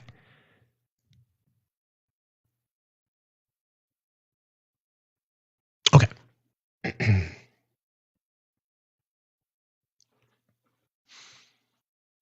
It was a doggo, I know. It was a doggo. It's crazy. Hi, Linda. How are you? I'm good. Sorry about the traffic. I'm walking. It's all right. I just wanted to say that I'm pretty sure his executive order defines homelessness as anyone without a permanent address. And I know as a nurse, I work in Canada, but I've worked with homeless people admitting them to nursing homes. And it isn't always encampments that they're living in. Sometimes it's that they've lost their home because they've become disabled, or they've become elderly and they can no longer afford their payments or their rent. And so I've helped to admit them to a nursing home here, because our nursing homes are government funded here. So it's possible that he could just take people from homeless shelters or from hospitals, or people who don't have permanent residences don't necessarily are living in camps and self-medicating. It could be people who are working and living in motorhomes or in vans, right? So That's right. That's right. I think the problem is, like, they're going to use this power to, arrest people that they shouldn't be arresting. And then another problem that I have with this theory of rounding up people from the camps is that if you put them in jail and they cold turkey them off their self-medicating, that can be, people will unalive from that. You have to slowly wean them off of their medications. You can't cold turkey people and throw them into jail, because, especially without having medical supervision, like I forget the number. I think it's like 65%. Don't quote me on that. I remember reading this somewhere. Of everyday Americans are one paycheck away from being houseless. So, exactly. Yeah. And like I've volunteered for a church called Living for Jesus, where we would give free. Thanks for the sub. Appreciate you. Sorry. We would give free breakfast and lunch every day. You didn't have to be religious, just like people would show up to eat, and I would give free advice, because they would always, say, can you look at my wound or whatever? And I would do free nail care, because the elderly often can't reach their feet. And sometimes it's just like a 60-year-old person who can't work anymore, but they're not old enough to receive old age pension. So then they run into this problem where they have nowhere to go because they can't afford a rent, right? Yeah, that's the bigger issue. Notice that there's no attempt to try to solve the problem. It's just demonizing people who are victims of our system. But Linda, thanks for jumping in today. I appreciate you. Okay, thank you. See you later. Just a reminder, the part of the executive order that he issued regarding houselessness, President Trump is taking a new approach focused on protecting public safety, because surrendering our cities and citizens to disorder and fear is neither compassionate to the homeless nor to other citizens. The number of individuals living on the streets in the U.S. on a single night during the last year of the Biden administration was 274,224. It's the highest ever recorded. This is from the White House, so I have not fact-checked that stat. I am just reading the statement from the White House. The overwhelming majority of these individuals are addicted to drugs, have a mental health disorder, or both. Marginalizing people with substance use disorder is part of this, trying to create an impression that a family that just lost their house because of whatever it might be, medical debt, predatory lending, et cetera, job cuts, whatever it might be, we're blaming people who might become addicted to drugs. The data does not support that claim.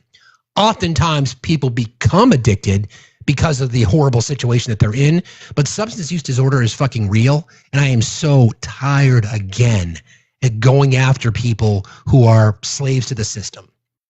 It's substance use disorder would be addressed in my world as a progressive. I would guarantee, of course, universal health care for people, and I would also introduce safe injection sites for people who are addicted. So we are challenging the notion that people who are struggling with substance use disorder should be demonized in our system. And I'm so fucking tired of that as well. Just done with it. Federal and state governments have spent tens of billions of dollars on failed programs that addresses houselessness, but not its root cause, leaving other citizens vulnerable to public safety threats. Again, that is a Republican issue. Republicans are the ones that have not addressed the issue. Republicans are the ones, and conservatives are the ones that want to demonize these individuals. Democrats are the ones that introduce legislation to address this. Republican budget cuts go after large metropolitan areas, treatment centers, public health, community health centers, et cetera. The Christian right does not want to help people. The evangelical right wants to demonize individual and not offer solutions. Their solutions is just like, let's sweep it under the rug. Let's just move people from houseless areas so that people can't see it. Let's try to create a message, because again, you're going to hear it. You can watch the right-wing talking points, heard alive over the weekend. Somebody saying, well, DC's crime-ridden. DC's not crime-ridden. And the weird part about it is when presented with the stats, you guys know this, the overwhelming majority of violent crime is committed in red states, and it's not even close. And of course, they won't care. They don't care what the truth is. Everybody wants to say, oh, Chicago. Chicago's not even in the top 20. Okay? It's like St. Louis. It goes, oh, well, those are Democrat states. Metropolitan areas in general tend to be led by more Democrats, but it's a state law. It's state laws. City laws don't supersede state laws. So here we go. Federal and state governments have spent tens of billions of dollars on failed programs, shifting these individuals into long-term institutional settings for humane treatment is the most proven way to restore public order. Okay, let's just remind people of something real quick. Don't forget, when we started talking about this a while back, when I would play this sound that I'm about to play for you guys, people said, oh, he's not going to do that. That's just posturing. That's just campaign talk. That's just fake news, blah, fucking blah. Yeah, you can think that, but here we are now, right? Let's see if I can get this to play. I wanted to have this queued up and I forgot. So this was, don't forget, this is an element of Agenda 47, Project 2025, about how we are to address the houseless population. And we're seeing it now. So here we are. We are now on the streets of DC, and you guys remember this sound. This is a classic from the Greatest Hits Archive. Our once great cities have become unlivable, unsanitary nightmares, surrendered to the homeless, the drug addicted, and the violent and dangerously deranged. We're making many suffer for the whims of a deeply unwell few, and they are unwell indeed. The homeless have no right to turn every park and sidewalk into a place for them to squat and do drugs. Americans should not have to step over piles of needles and waste as they walk down a street. Under my strategy, working with states, we will ban urban camping wherever possible. Violators of these bans will be arrested, but they will be given the option to accept treatment. It's a very important part. Violators of the urban, this is exactly what we're talking about in DC. Going to ban urban camping. Exactly what we're talking about. Violators will be arrested. So in MAGA America, houselessness is a crime. I want people to understand what we're talking about here. We're talking about people who are houseless, people who have lost everything and are houseless. And in MAGA world, houselessness is a crime. And again, listen to the words that he says. Wherever possible. Violators of these bans will be arrested, but they will be given the option to accept treatment and services if they're willing to be rehabilitated. They're given the option. Okay. For those who are just temporarily down on their luck, we will work to help them quickly reintegrate into a normal life. Really? For those who have addictions, substance abuse, and common mental health problems, we will get them into treatment. And for those who are severely mentally ill and deeply disturbed, we will bring them back to mental institutions where they belong. Where they belong. We will bring them back. You heard it, friends. Okay? I used to get so much shit when I played that clip. He's not going to do that. He's talking about criminals. No, friends, he's not. He's talking about anybody who could be houseless. Now, I think the numbers, and again, don't quote me on this, if there's an expert in the field, I believe the numbers of houseless populations, including the veteran community, I believe roughly 15 to 20% of people who are houseless are veterans, people who've served our country. We already know about the recent actions from the Trump administration about refusing retirement benefits and opportunity to retire early for members of the LGBTQI community, and in particular the trans community, right? So here we are now, streets of DC, it starts there. If you are houseless, you're a criminal. Again, the sound. Turn every park and sidewalk into a place for them to squat and do drugs. Maybe just sleep because you got nowhere else to go. Americans should not have to step over piles of needles and waste as they walk down a street. Under my strategy, working with states, we will ban urban camping. Okay, ban urban camping. That's the first part. Wherever possible. Violators of these bans will be arrested. But violators will be arrested. So if you are houseless, they're going to call it urban camping. If you are houseless, you're houseless. You've lost everything. Do you think people are choosing to be houseless? Maybe some are. Again, houseless. If you are houseless, if you have nowhere to go and you are sleeping in the streets, in Trump and the evangelical Christian, the moral authority fucks in our country think that if you're houseless, you're a criminal. Okay. But they will be given the option to accept treatment. Given the option to accept treatment. And if they don't accept treatment, and services if they're willing to be rehabilitated. And if they're not willing to be rehabilitated? For those who are just temporarily down on their luck, we will work to help them quickly reintegrate into a normal life. For those who have addictions, substance abuse, and common mental health problems, we will get them into treatment. And don't forget about purchasing large parcels of land. It's putting people in fucking jail. And for those who are severely mentally ill and deeply disturbed, we will bring them back to mental institutions where they belong. Okay, so we'll hear that sound today, right? We're going to hear the press conference. And again, I'm not going to share the video just because I want to be able to navigate through it. But I would like to ask anybody who is a Trump supporter, if you support that. You support, again, I'm not going to get into the bullshit fucking rhetoric. It's his words. If you are houseless, you are going to be arrested. Again, if you are houseless, that's a crime and you are going to be arrested.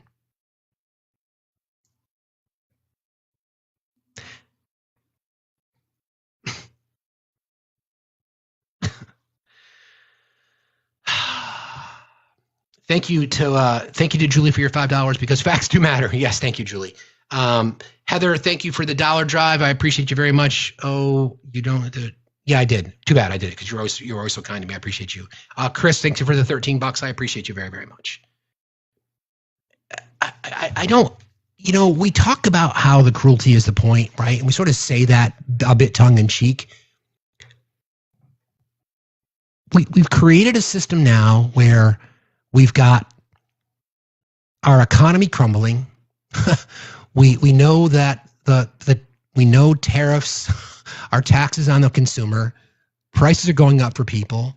Jobs are being cut. People are losing their benefits.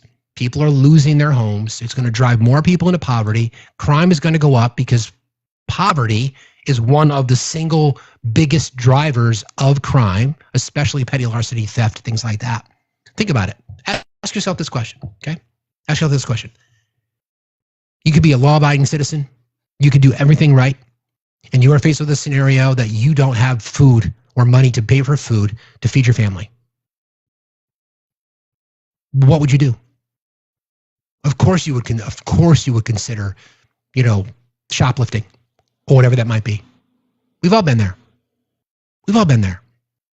I remember the days, in college, paying my own way, literally picking up every fucking odd job I possibly could. The 4 or 5 trips I've taken across the country, not having a dime in my pocket, answering a help wanted sign, say, listen, can I work for 3 days so I can earn enough money to get to the next town? These are the things that people do. And the Christian right doesn't give a fuck. You're going to hear people like Mike Johnson and other elected Republicans saying, we've got this crime epidemic. No, we don't. We have an epidemic from people like you who have no fucking humanity. Poor people. But we can give tax breaks to billionaires. But we're gonna demonize people who have substance use disorder. We're gonna demonize people who've lost their homes. We're gonna demonize people who've lost their health care. What people don't understand is that, again, poverty being one of the single biggest drivers of crime. I'm not talking violent crime. I'm talking about crime in general. I'm talking about, car theft. I would do everything. I would do anything and everything to feed my family. We all would. We all would. And here we are talking about potentially pardoning a deviant, a fucking criminal, a predator. That person potentially gets out of jail and we're going to put a houseless person in jail? Think about that, right? Seriously. She's been pardoned. Let's be real. She's already been pardoned. I don't deny that. We're going to let her out of jail. And we're going to put people who are houseless in jail. Make that make sense. Please, somebody, can you make that make sense? Because it makes no sense to me. Hey, Chris. Good morning, Steve. How was the weekend? Aside from the dog getting sprayed by a skunk, it was fine. How was yours? It was all right. Not too bad. Listen, what's the chances that he goes to meet with Putin and gives him Alaska? I don't think he can just do that, but I wouldn't put anything past him. Oh, I think he'd make a deal saying he did it. It wouldn't count, but I'm sure he would. Yeah, it is still a state that would require a constitutional amendment. So Constitution. We laugh at that. I hear you. I hear you. He can't just do that, but I wouldn't be surprised if they talk about it. No, but or at least giving him some rights to access some of the oil that's there. Oh, I'm sure. Yeah, he's going to give him something. But the whole thing with the DC and the homelessness, that's not only as far as he wants to have troops, make it normalize having troops on the ground in American cities, but this is also a huge giveaway to the private prison system, who lots of money. So that has a lot to do with this too. No doubt. Mm-hmm. How much do you think? Do you think they have somewhere he has a plan where he has like a 100-foot statue of himself that he wants to put in the National Mall? Oh, I'm sure. Don't forget. We've already seen it, right? He wants to be on Mount Rushmore. We see them hanging flags all over DC. This is what he wants. He wants DC to be a realm. Oh yeah. He doesn't want it to be the U.S. Capitol. He wants it to be a realm. Yeah. Yeah. Right. So, I'd say a lair, but I'm going to keep the positive vibes. You have the lair. Yeah. Yours has a flagpole, but that's a whole other issue.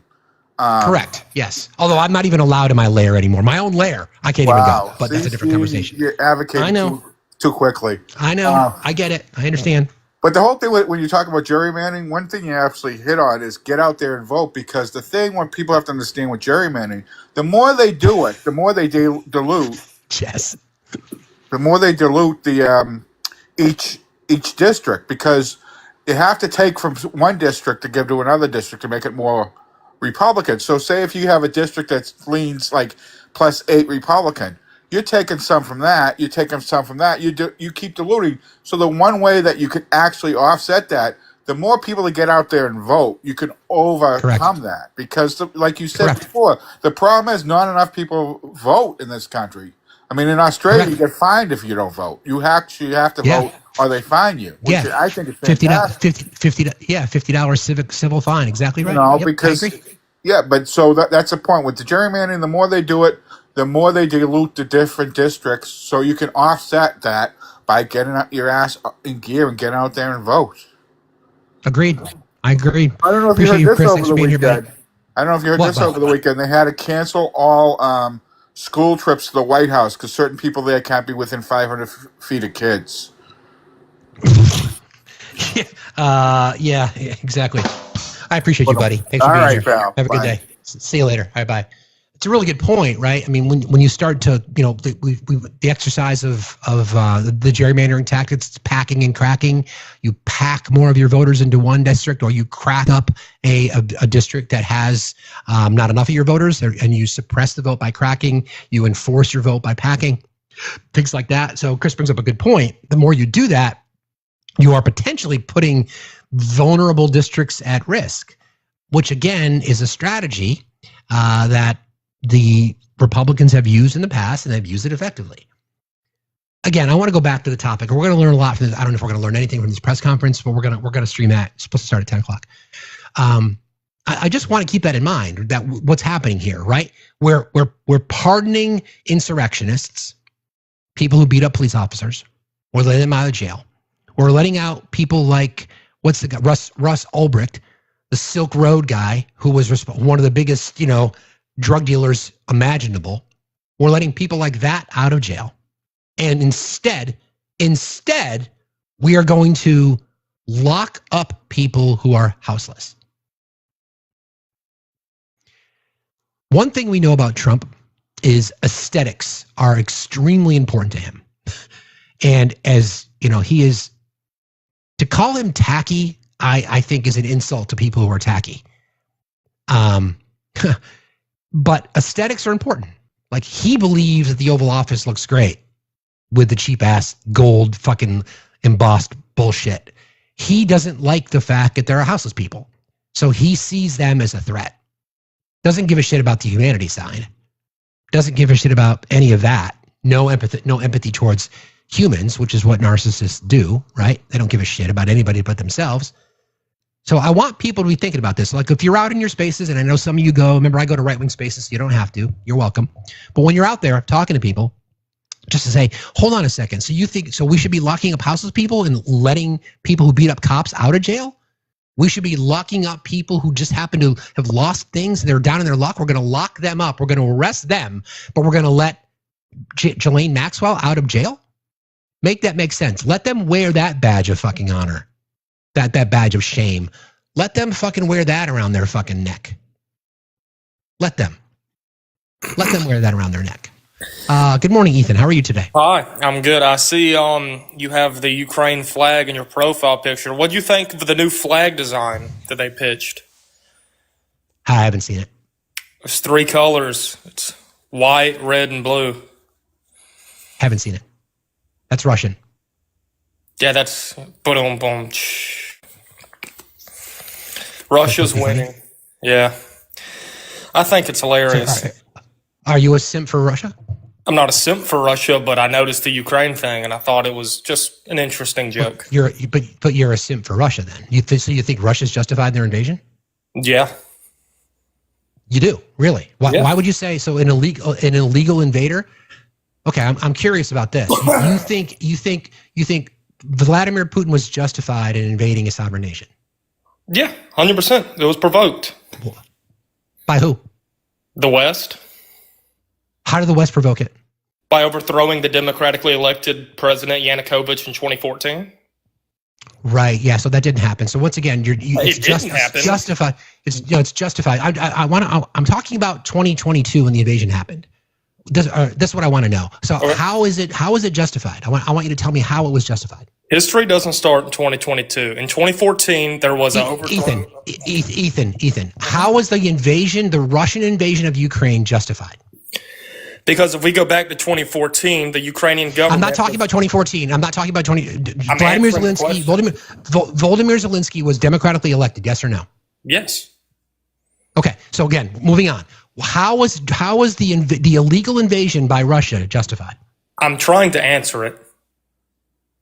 So You're can a I simp for answer Russia. without being interrupted? I'm giving a simplified version too.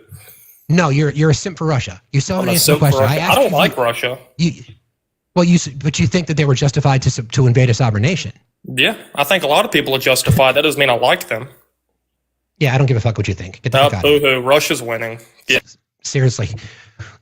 Wow. Goddamn boo-hoo. Let him talk. No, you fucking host your own fucking live. You can let Russian simps talk. I'm not going to let that piece of shit talk. Are you kidding me? Here we are, friends. This is what happens. That's propaganda. You know how many times have we done mods? How many shows have we done on Russian propaganda? Here's another example. That is Russian propaganda. You are a victim of Russian propaganda. You believe that the West had to do the justification of Vladimir Putin invading Ukraine. You literally are sitting there saying it was justified. It's like unbelievable to me. Fucking justified. Ukraine is kicking Russia's ass every single day. And our president, who I guarantee our last guest voted for, wants to kind of give Ukraine all the land that they've been defending and fighting for. And give that to Russia as a gift. Wow. Fucking simps. Unbelievable how pathetic people are in regards to that conversation. It's crazy. Inspire, how are you today? I'm doing well. How are you? Fine, thank you. What's on your mind? Well, it's so heartbreaking to hear this. And, it's just they're everywhere. You just see the humanity it's like we're losing our humanity. And and it's such a division. And, these models that we're seeing of, these plans to arrest homeless people, come on. How is that even a possible, solution? It's like, it's scary. And then looking, at what's going on in the rest of the world. I feel like,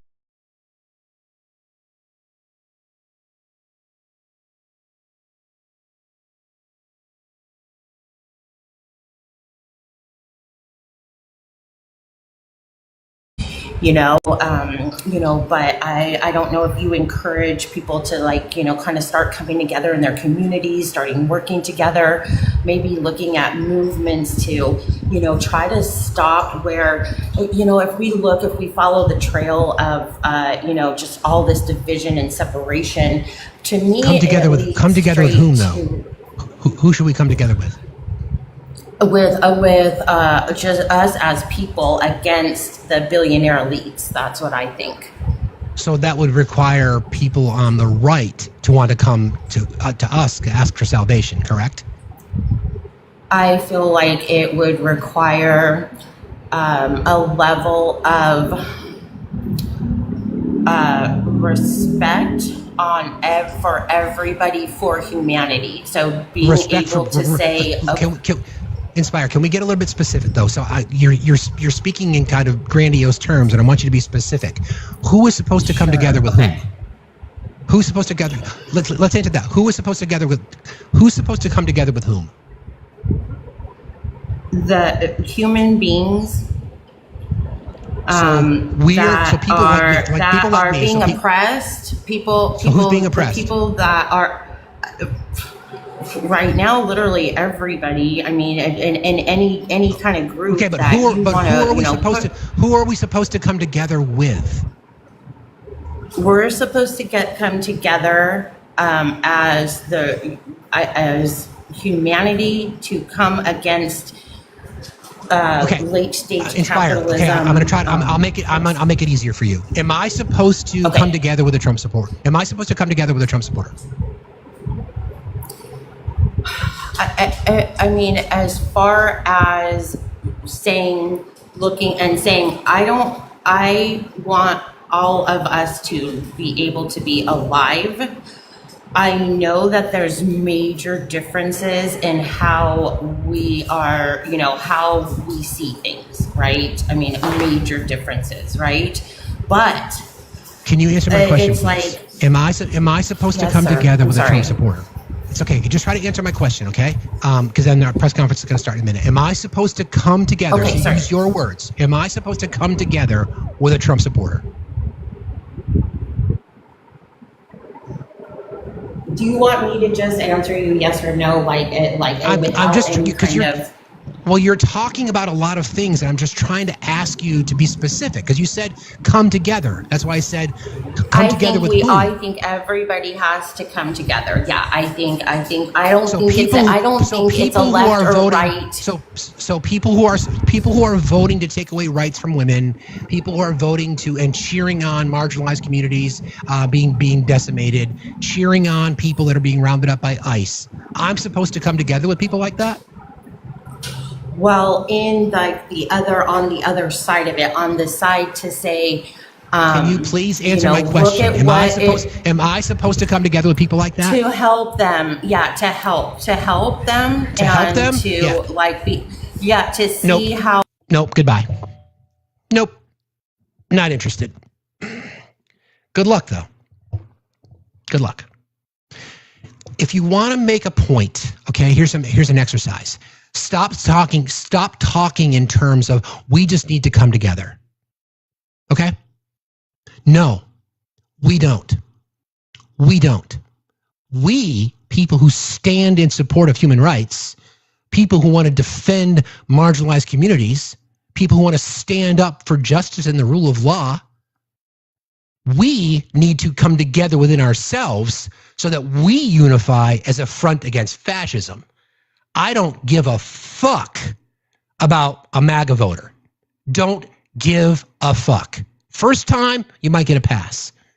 Second time, I'm going to be like, yeah, what the fuck? Third time, nope, you're gone. Don't need MAGA. Not interested. Somebody who wears the red hat, you want to take it off and throw it on the bonfire and say, I fucked up. Can you have a conversation? Absolutely. Absolutely have a conversation with you. But it's going to be less about what you say and more about what you do. Be specific. Don't hide behind your fake MAGA bullshit, because I saw right through it. Brian, you made a comment and said, you're angry. That would be YOU''RE. So if you're going to attempt to try to insult me, please spell it correctly. Thanks. Let's see if the presser started yet. I'm just waiting for the press conference to start. I'm not interested. If this is not a safe space to coalesce. I have 1,500, 1,300, whatever the number is, people in here every single day, and I'm going to be consistent. I have no interest with breaking bread with Nazis. If there are 9 Nazis at a table, and I sit down with them, there are 10 Nazis at a table. Period.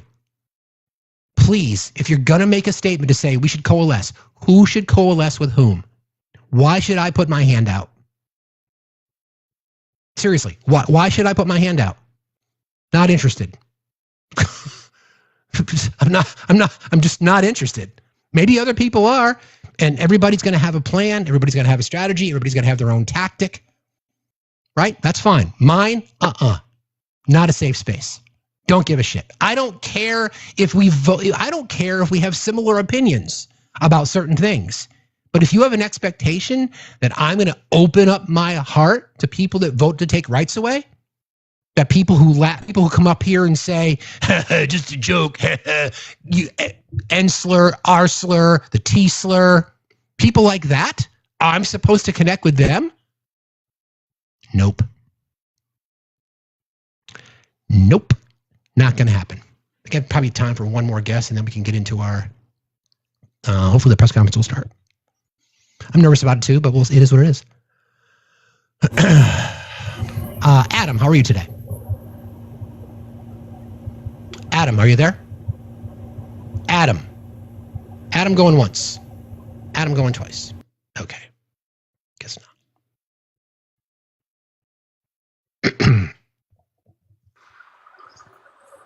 Outsider, how are you today? I'm well. How are you?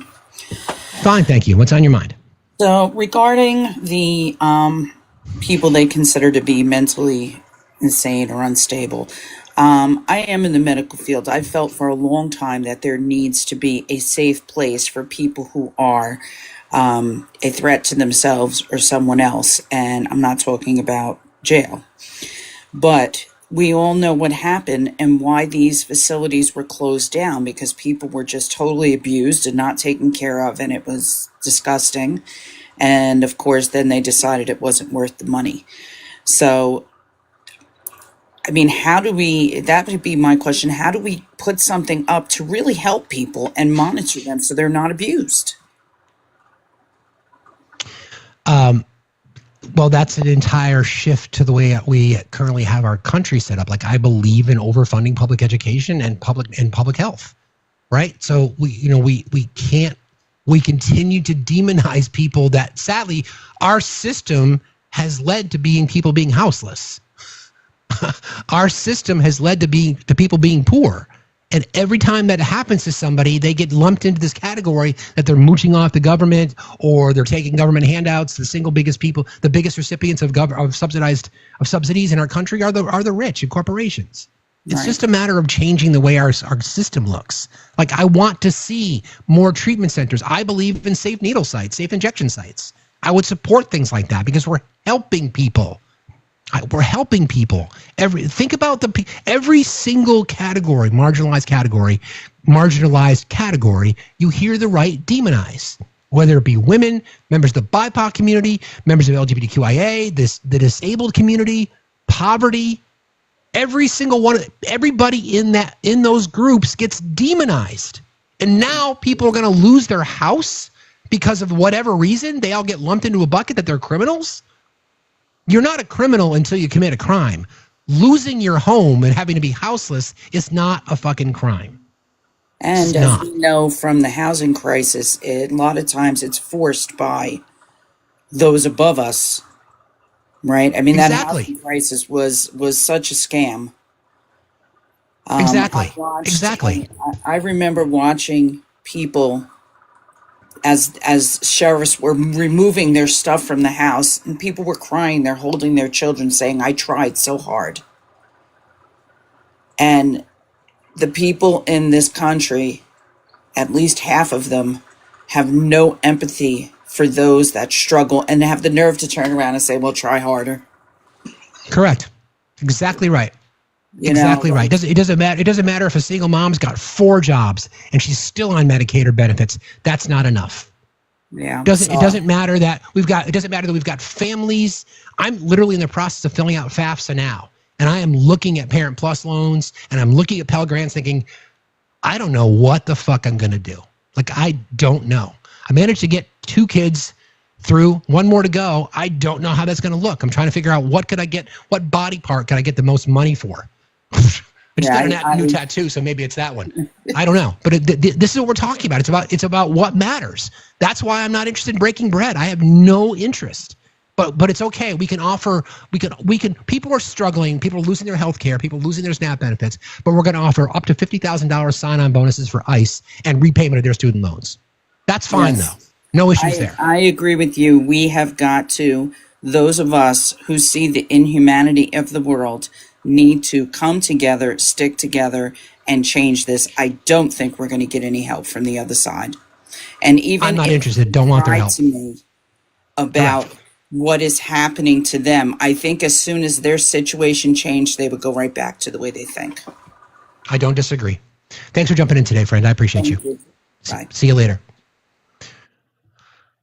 I don't mean to sound like a broken record on this particular topic, but you guys know how I feel about this kind of stuff, right? It's just a matter of, and that's why I say I have an expectation that people who join us every single day, members of our Discord community, subscribers, people who follow me on YouTube, wherever else, that you guys get it.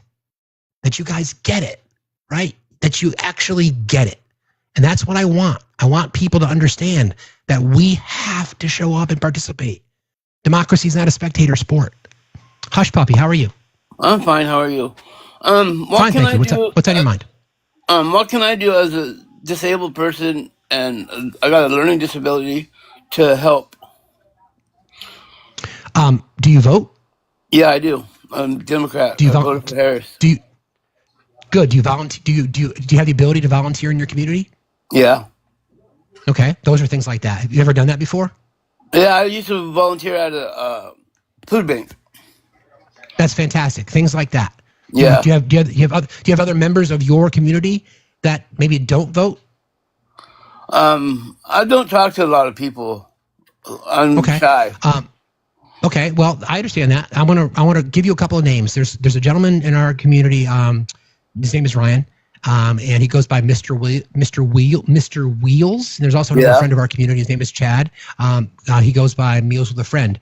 Those are two people who are part of part of the disabled community. In fact, we're going to be doing a live here in the next couple of weeks dedicated to the disabled community, because it's, again, another marginalized community that's under assault every single day. Yes. That's how. Things like that. Yeah, because I believe in strength in numbers, right? I believe that. Yeah. So I would encourage you. In fact, maybe we can put you in touch. Mods, maybe do me a solid. You guys know where I'm thinking. Maybe we can put you in touch with our friends Ryan and Chad to try to help. Because this is what's necessary. Because you're doing things that are important, but make sure you're reminding folks that they got to do more. It's not we can't just do enough anymore, friends. We got to do more. But thanks for jumping in today, Hush. I appreciate you. All right, thank you. All right, see you later. I also want to give you guys a programming note coming up later this week. We're going to be doing the topic of, it's all men until it's no men. That conversation gets discussed a lot. And we're going to approach it a little bit differently later this week. And I have a special surprise, a special guest host. I won't share the name. It's called a tease, but that'll be later on this week. So thank you for that. They are starting late, which is interesting. They normally try to start on time, but maybe they are trying to line up their fascist talking points. Who the fuck knows? Who the fuck knows what they're doing? Who's that? AD, how are you? Hi, friend. I just thought I'd come up here and help you. Not that you need help at all. But, we could vamp until these goofballs get going because, they seem to be running late. I just really I don't know how to feel about this because I really want to scream, "We told you so," so bad. I'm so glad you played that audio earlier because it's like I remember so many debates where people, "Oh, he's not going to do this. He's not going to do that. He doesn't mean that." You don't say. Yep. Doesn't he really, though? Yep. And it's just I think it's some wild work, that twisty. And I think it's I don't know if it's a test run. I mean, you can do it in D.C. because of what we just discussed about how there are federal, it's a federal territory, right? We know that the Home Rule Act does give D.C. the ability to self-govern through a mayor and through passing their own laws and having a city council, but ultimately Congress has the ability to say, no, we're going to make this a fascist empire. We're going to put gold everywhere. There's going to be gold. It's going to be like fucking Goldmember. It's literally, he wants a realm. He literally wants a realm. I just, it's friends. We just got a harassment warning, guys. Whatever. Everybody, if you guys could all just tap like crazy, gift whatever you got. Please consider doing that. Please, if you haven't yet completed your daily hearts, do me a solid and hook us up. Thank you. Appreciate you. That's the best way to push back when we get these stupid ass restrictions, but whatever. I'm sure it feels harassing when things like this are happening. It's hard for me because I live in Phoenix. I worked very closely with our unhoused population here in Phoenix. I mean, I think probably next to LA, our encampments are probably pretty large. We've got a very large population here because I don't know, if you're going to not have a home, Phoenix has okay weather for that.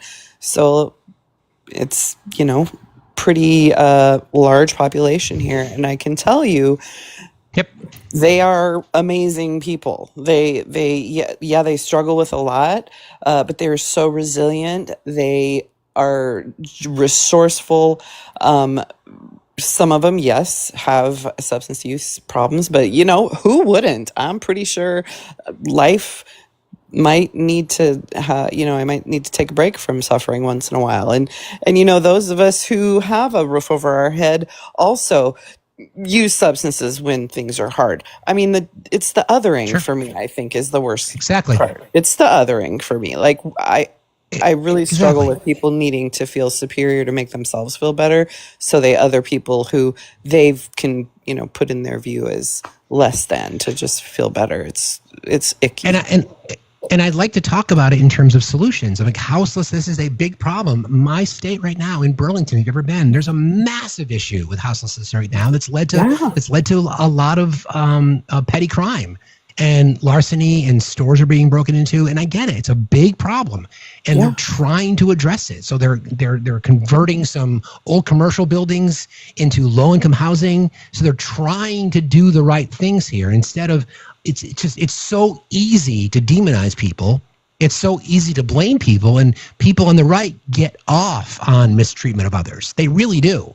Yeah. But they're just one paycheck away from many cases. I've got some sound that I'll play later of people who've been voting for Trump all along, and now they're about to lose their farm, and they're like, I did not expect this. Oh yeah. And this guy's like, shame on me. I should have known. People told me. I didn't want to listen to it.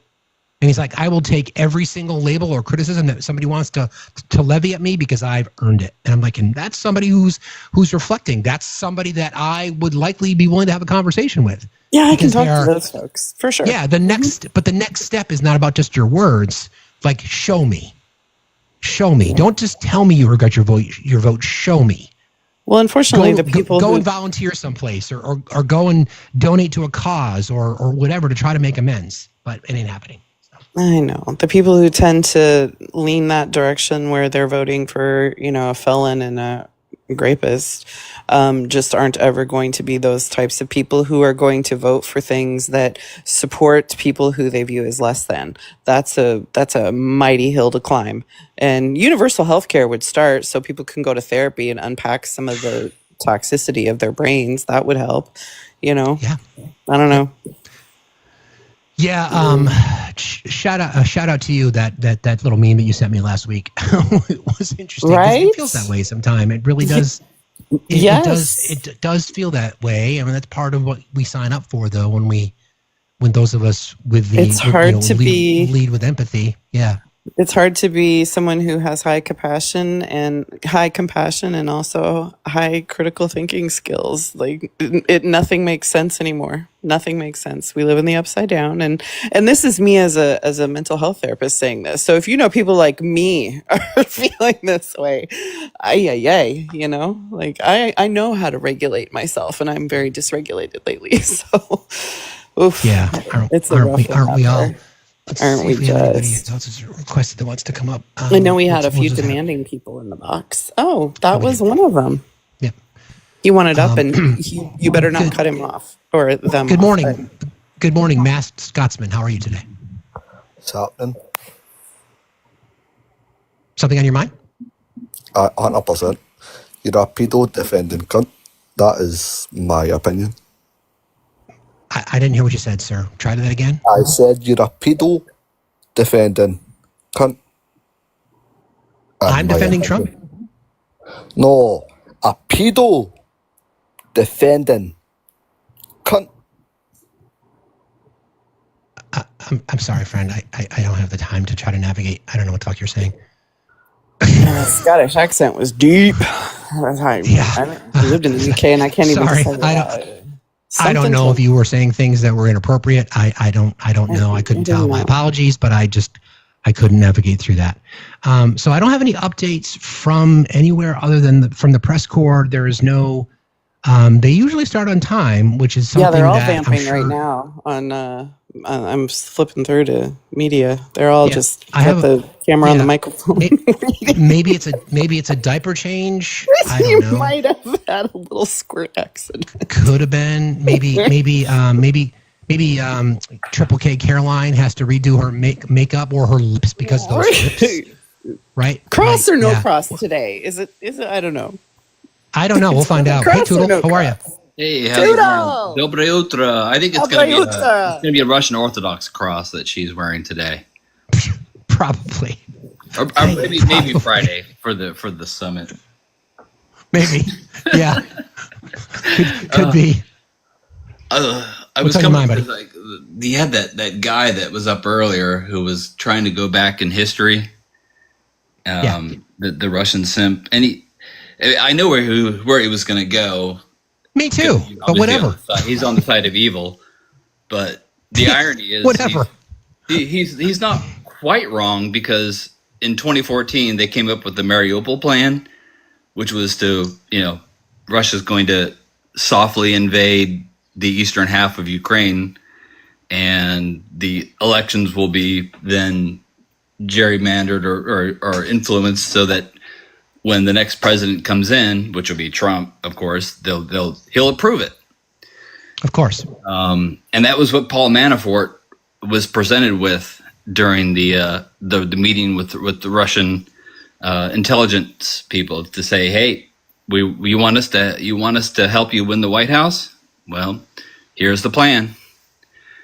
And I bet that's going to be the exact same plan that they're going to present on Friday, which is, maybe they're going to cut off these invaded lands of the eastern half of Ukraine. They're basically most valuable land. The industrial area and so forth will be what they'll try to present. But it's the same thing over and over again, and they just keep saying it's a hoax. Let's see. I'm using the White House Sorry, Toodle. Squirrel moment. The White House website has reset, but they keep saying that the press conference will start shortly. I don't see that anywhere. Mainstream media is on a commercial break right now, so I don't think anything's happening for a little bit. It's classic Trump, where he shows up late and they show the empty podium for like an hour. Right. There's some breaking news. Federal judge rejects the Trump DOJ's bid to unseal grand jury materials in the Ghislaine Maxwell case. I was just going to ask if you saw that. Mm-hmm. Yeah, federal judge has rejected the Trump admin's request to unseal grand jury materials in the Ghislaine Maxwell trafficking case. The Justice Department has sought to release grand jury testimony and exhibits from cases involving Epstein in New York. Judge Paul Engelmeyer issued a scathing opinion saying unsealing the materials in Maxwell's case is not a matter of historical or public interest. The court therefore denies the government's motion to unseal at the threshold. Contrary to the government's depiction, the Maxwell grand jury testimony is not a matter of significant historical or public interest. Far from it, Engelmeyer wrote. Engelmeyer also pointed to the fact that much of the grand jury material that the DOJ is seeking has already been made public and was presented during Maxwell's trial in 2021. It consists of garden variety summary testimony by 2 law enforcement agents, and the information it contains is already almost entirely a matter of longstanding public record, principally as a result of live testimony by principal witnesses at the 2021 trial. The judge also said that it was clear the government was not familiar with the Maxwell trial record, quote, because of a number of details that it identified as non-public, in fact, had been testified to during the trial. A member of the public appreciating that the Maxwell grand jury materials do not contribute anything to public knowledge might conclude that the government's motion for their unsealing was aimed at not at transparency, but at diversion. Oh, that's lovely. That's a bit of a slap down, I would say. So the argument is, again, the argument that we're going to hear from the right now is that a judge appointed by, I don't know whom, we can find out, is denying the release when, as they stated, which we've been saying all along, most of what they're asking for has already been made public. So, yeah. Was this the same judge that did the original case where they denied? I think so. It was Engelmeyer. It was an Obama-appointed judge, which, of course... Correct. Yes, and that's, of course, what they're going to say. Let them say that. Exactly. Let them say that. That's totally fine. But what we want is what Pam Bondi told us she had on her desk. Yeah. That's what we want to see. That's what the majority of Americans want to see. So I want to see the Mandolin said, can we change it to, instead of the E-files, it's the Trump files. We want to see the Trump files. I want to say I agree. E is on the Trump list. E is on the Trump list. I totally agree. Totally agree. I mean, they flip the script all the time. We can too. There was another another Friday weekend case that I didn't even know about. It was an appeals case that Trump lost, the Trump administration lost, where they've been hiding all of the funding changes that they've been doing behind the scenes. There's a database that I guess tracks all of the spending of the executive agencies, and the Trump administration argued that we don't have to show this. An appeals court said, no, you have to. So we're going to see, it's supposed to be out by Friday. We're going to see what they've been doing with the funds that they've been misappropriating, if they actually follow the court order. Well, while we're waiting, and I'm keeping a finger on the pulse here, so to speak. Hey, now, excuse me. There's a little montage of some of the broken promises that Trump has made. Gaza and Ukraine continue to evade him. However, those wars growing more grim despite Trump's promise to end them within 24 hours. Something he has admitted has been a lot harder to do. And domestically, we saw the end of the president's relationship with his former advisor and top donor, Elon Musk. It ended rather dramatically with bitter online posts, fundraising threats, and a lurid accusation that, looking back, may have been the start of the president's latest headache, his handling of the Jeffrey Epstein case. That's right. And the administration has not followed through with its repeated promises, to release all of its files relating to the late pedophile and child sex trafficker. Instead, the Justice Department has held secretive talks with Epstein's accomplice, Ghislaine Maxwell, and the president has since seemed to suggest that a pardon for Maxwell is not off the table. The president's controversial immigration policy saw the National Guard deploying in Los Angeles, and a new detention center nicknamed Alligator Alcatraz opening in the Florida Everglades. Both of those moves have been criticized as inhumane, but June saw the lowest number of border arrests on record. According to Customs and Border Patrol, there were just over 6,000 apprehensions at the southern border in that month. And the same month last year, there were 83,000. Arguably, the president's biggest win so far was wrangling Republicans into backing his sweeping tax cut and spending bill and signing it into law by his July 4th deadline. So that's interesting, right? Obviously, the claims being made that there's this invasion at the border, saying nobody's crossed, and we know that that's not true. I just want to talk to this guy for just a second. So if you guys can give me a minute here. Toodle, I'm going to drop you down, buddy. Thanks, Toodle. So, Adam, you made a comment that we think that I have no expectation that the government's going to say this. Shoot, can you hear me, boss? You got about bad echo, Adam. Shoot, this is the first time I've ever been on damn live. Can you take us off of the Bluetooth, please? Oh, absolutely. I'm sorry. It's okay. Shoot, no, this is the first time. Is this better for you, boss? Yes, that's better. So you made a comment that we think the government's going to save us. I have no expectation that the government's going to save us. Oh no, I think that everything, and I'm not going to say that I am a Democrat by all means, but at the same time, I'm going to tell you like I feel like everybody should be. When we originally came to America, was it not for the people? I think me and you should sit down and we should figure out how the world goes instead of have to sit down and worry about if a damn government's going to make us feel better or not. This country was built on its people. Did you vote in the last election? I did not, because I don't give a fuck. I think this world should burn to the goddamn ground. Okay, but how can you? So we live in a system that requires activation and activism. So if you're not voting, then how do you expect change to happen?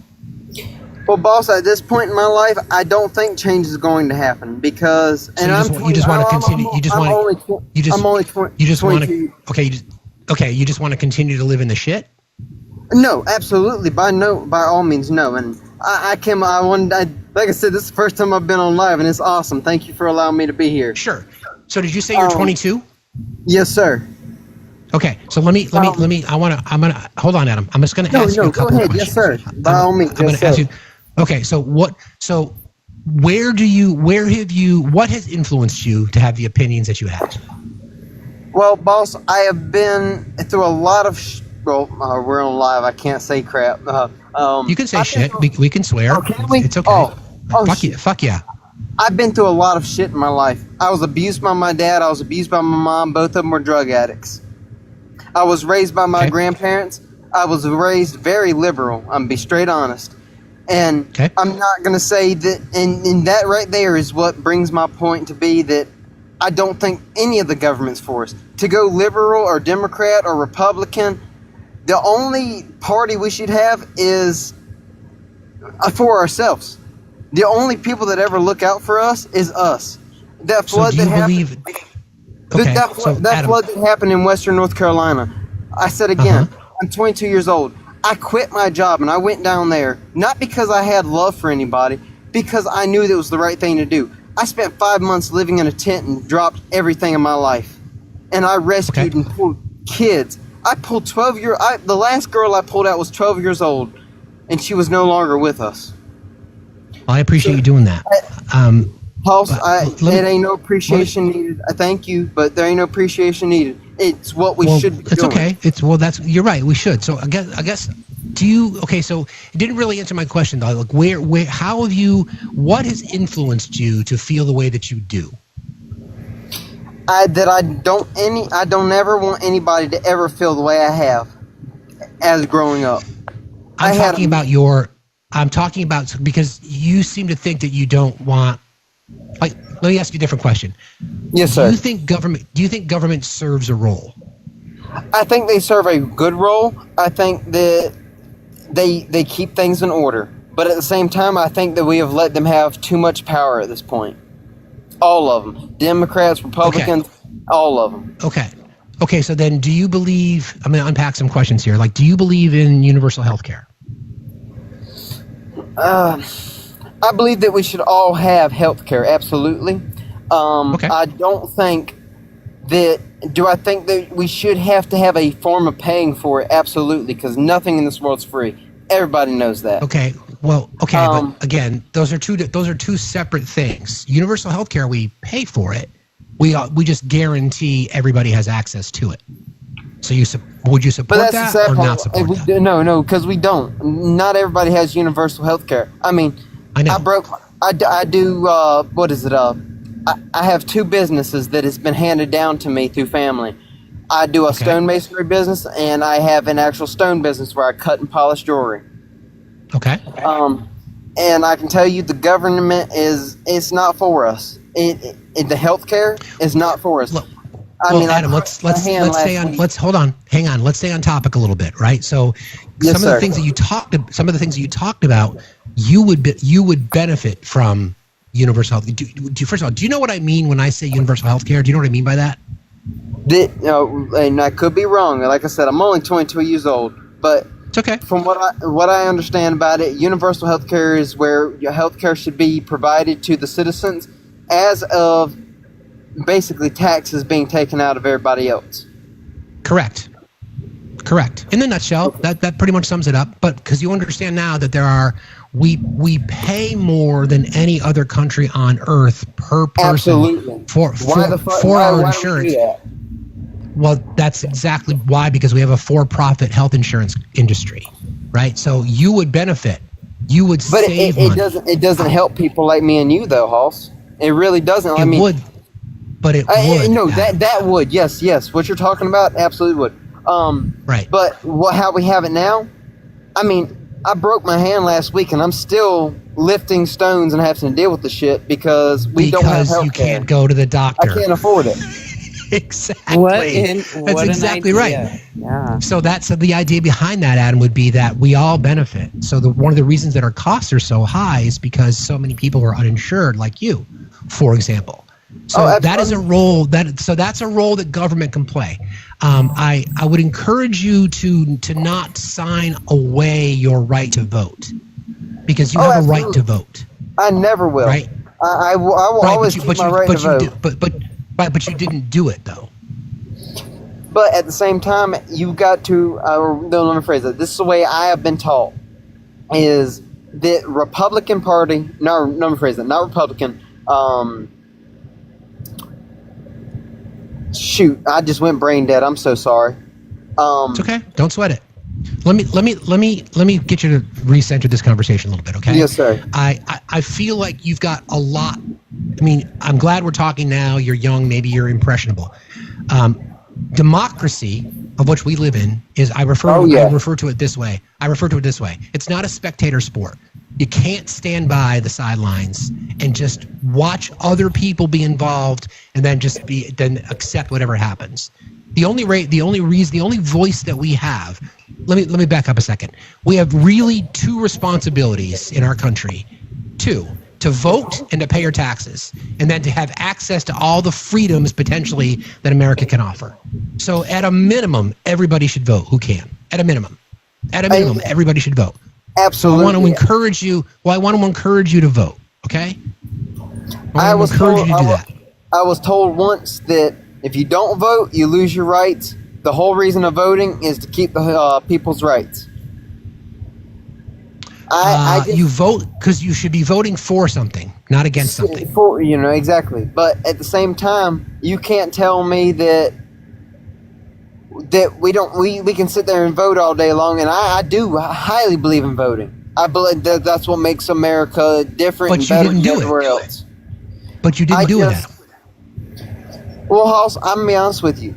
I can sit there and I could vote for Kamala Harris, I could vote for Trump, I could vote for Biden. But at the end of the day, everybody is going to have their own opinion, and I'm not going to let anybody hate me because of something I believe in. I will sit here and I will be a hippie, and I will love everybody before I sit there and make a decision that destroys my reputation and my business, and so on and so forth. That doesn't make a lot of sense, brother. I'm gonna focus you on what you just said. Oh, you please said do. You said you believe in the power of voting and you think it's really, really important, but yet you chose not to vote. You can't have it both ways. No, you absolutely can't. And I'm not saying I'm perfect for it by all means. I know that to have a democracy, we need everybody together. That's correct. The problem is we don't have everybody together anymore. And the only way to do that is if all of us say, really, I hate to say it, and I don't mean to be ugly, but it's for all of us to say, screw what we've been taught. And for us as people, Ozzy Osbourne once said it, and God bless the legend. But he said we all need to come together. Jesus Christ ain't nothing unless we come together. Jesus Christ is not going to help you win the election, Adam. Jesus Christ is not going to help you defend the rights of marginalized communities. Jesus Christ is not going to give us universal health care and overfund public education. Jesus Christ is not going to protect marginalized communities who are being oppressed by Republican legislation. Oh, absolutely. So you've got to vote. Okay, you've got to vote. You've got years ahead of you to make a difference. You've got to find the things that you stand for and find candidates who align with your beliefs and vote. Okay, thanks for jumping in today. I'm going to let you go. Thanks a lot. Absolutely, boss. You have a good one. Thank you for talking to me. You too. You too. No problem. Apparently we've got like the 30-second notification that we're about to start here, I guess. Very good. Oh yes, there's people moving around. Yeah, that's he's not Adam. His heart, bless it. He's one of many, right? If folks like him who don't like what's going on would have actually gone and voted for the alternative, we wouldn't be here. Exactly. I mean, you had a choice to make. You could vote for Trump, you could vote for Harris, or you could not vote. And the people who chose to not vote and vote for Trump, you now get what you pay for. Here we are. So where existing is now, here we are. Where existing is now going to be a crime if you. Yeah, I mean, I'd rather not. By the way, I like your username. I'd rather KNOT. I'd rather not. Here he comes. You're right. You said it does seem hopeless sometimes. Is he about to approach the stage? Here the goofy ass comes. His hair's looking gray today. Not orange. I don't have. Why is it not on the website? Why is it not on the website? The White House I don't website. know. I'm watching mainstream media right now. I'm on MSNBC. Okay, hold on. Let me go there. Oh, here it goes. I got it. Okay. All right, folks. We're gonna pivot to the press conference. I'll do my best to navigate. Here we go. In a crowd like this, I think we need a ballroom. And that's happening. It's going to be a beautiful He's surrounded war. by his loyal This is really sycophants. a lot of people, most I've ever seen in this room. And we're here for a very serious purpose, very serious purpose. Something's out of control, but we're going to put it in control very quickly like we did on the southern border. I'm announcing a historic action to rescue our nation's capital from crime, bloodshed, bedlam, and squalor, and worse. This is Liberation Day in D.C., and we're going to take our capital back. We're taking it back. Under the authorities vested in me as the President of the United States, I'm officially invoking Section 740 of the District of Columbia Home Rule Act. You know what that is? And placing the D.C. Metropolitan Police Department under direct federal control, and you'll be meeting the people that will be directly involved with that. Very good people, but they're tough, and they know what's happening. They've done it before. In addition, I'm deploying the National Guard to help reestablish law, order, and public safety in Washington, D.C., and they're going to be allowed to do their job properly. And you people are victims of it, too. You know, you're reporters, and I understand a lot of you tend to be on the liberal side, but you don't want to get mugged and raped and shot and killed. And you all know people and friends of yours that happened. And so you can be anything you want, but you want to have safety in the streets. You want to be able to leave your apartment or your house where you live and feel safe and go into a store to buy a newspaper or buy something. And you don't have that now. The murder rate in Washington today is higher than that of Bogota, Colombia. Not true. Mexico City, some Not of true. the places that you hear about as being the worst places on earth, much higher. This is much higher. The number of car thefts has doubled over the past 5 years, and the number of carjackings has more than tripled. Both are down. Murders in 2023 reached the highest rate probably ever. They say And it's 25 dropped years, but since they don't know every what year. that means because it just goes back 25 years. Can't be worse. Our capital city has been overtaken by violent gangs and bloodthirsty criminals, roving Really? mobs of wild youth, Where are they? drugged out maniacs and MSNBC homeless people. is literally showing And the we're not numbers, going to let it happen anymore. We're not going to debunking take him in it. real time. Just like we did on our southern border. Nobody comes through our southern border anymore. 3 months in a row, we had zero. I don't know if that's right, but the people that do the work, it's a very liberal group of people, actually, and they actually said zero for the last 3 months. Nobody thought a thing like that was possible. And, when you take a look at numbers, I just saw some charts. These are different Oh, his cities throughout charts. the world. Here we go, his charts.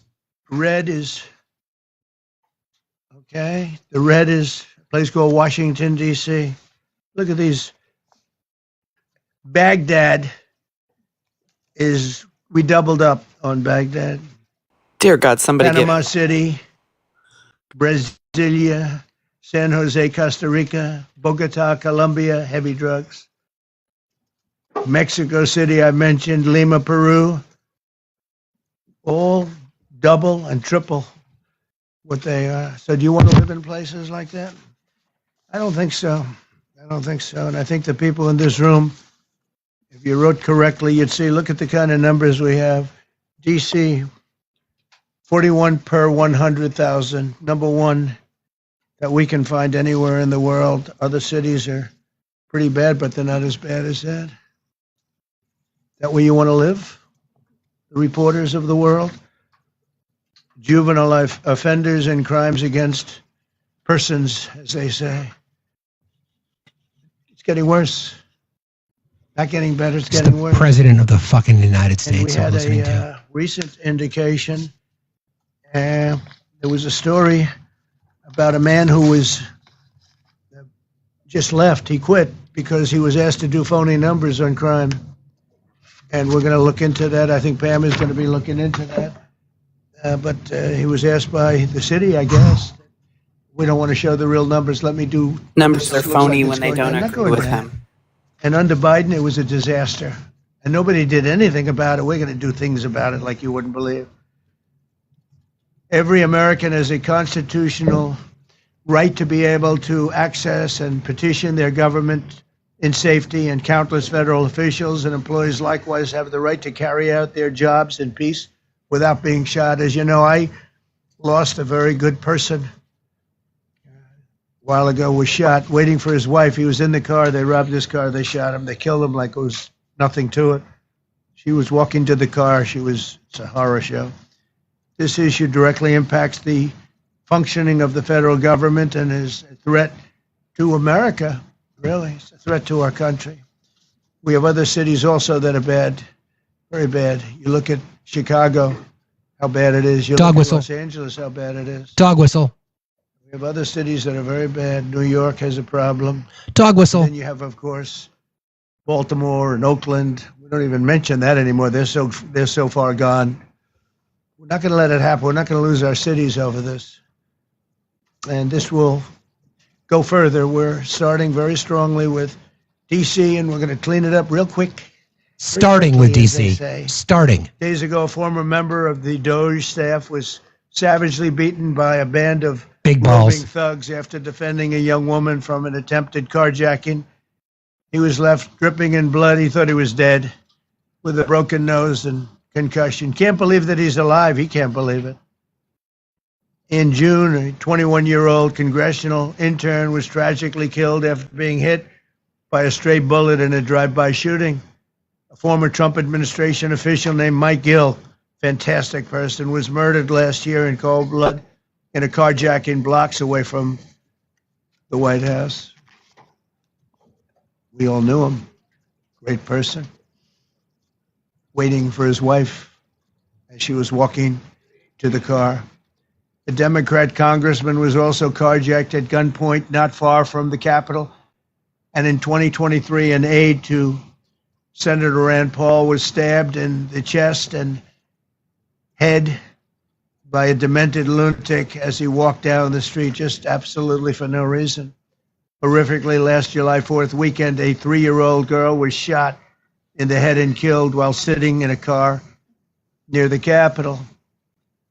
It's becoming a situation of complete and total lawlessness. And we're getting rid of the slums, too. We have slums here. We're getting rid of them. I know it's not politically correct. You'll say, oh, so terrible. No, we're getting rid of the slums where they live. Caravans of mass youth rampage through city streets. Caravan again. All times of the day. There are ATVs, motorbikes. They travel pretty well. Entire neighborhoods are now under emergency curfews. Just this past weekend, gunfire went through, and you saw that, the Navy Yard. I saw it this morning. They saw that they fought back against law. See, they fight back until you knock the hell out of them, because it's the only language they understand. But they fought back against law enforcement last night. And they're not going to be fighting back long, because whatever happens, they love to spit in the face of the police. As the police are standing up there in uniform, they're standing and they're screaming at them an inch away from their face, and they start spitting in their face. And I said, you tell them, you spit and we hit, and they can hit real hard. It's a disgusting thing. I've watched that for years, for 3-4 years. I've watched them. Police are standing, and they're told, don't do anything under any such, and you can see they want to get at it. And they're standing there, and people are spitting in their face, and they're not allowed to do anything. But now they are allowed to do whatever the hell they want. And he pardoned people from January 6th who beat up cops. Just keep that in mind. From the abject failures of the city's local leadership, the radical left city council adopted no cash bail. By the way, every place in the country where you have no cash bail is a disaster. That's what started the problem in New York, and they don't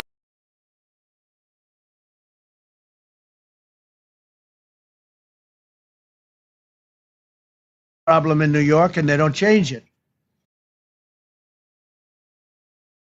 But that was the one thing that's central, no cash bail. Somebody murders somebody and they're out on no cash bail before the day is out. We're going to end that in Chicago. We're going to change the statute. I spoke with Pam and Todd and everybody, we're going to change the statute, and I'm going to have to get the Republicans to vote because the Democrats are weak on crime. Totally weak on crime. They don't know why. They want to stop because they get mugged too. But we're going to change no cash bail. We're going to change the statute and get rid of some of the other things. And we'll count on the Republicans in Congress and Senate to vote. We have the majority, so we'll vote. We don't have a big majority, but we've gotten everything, including the great, big, beautiful bill. Got that done, and that's one of the greatest things that's ever happened to people in this country. They're starting to figure it out, how good it is. Biggest tax cut in history. So many things. But we'll be able to get that done. So, Todd, if you and Pam can draw up things working with the people, we will. I'll get it passed. We'll get it passed with the Republicans. Probably won't get, think of this, probably won't get one Democrat vote because they have no idea what. Okay, I'm sorry. I'm not going to play this anymore. It is just one blatant fucking lie after another. I apologize, friends. If you guys decide you want to leave to go listen to it someplace else, I fully respect that. I'm just not going to carry that dribble. I just refused. I refuse to do that. It is just.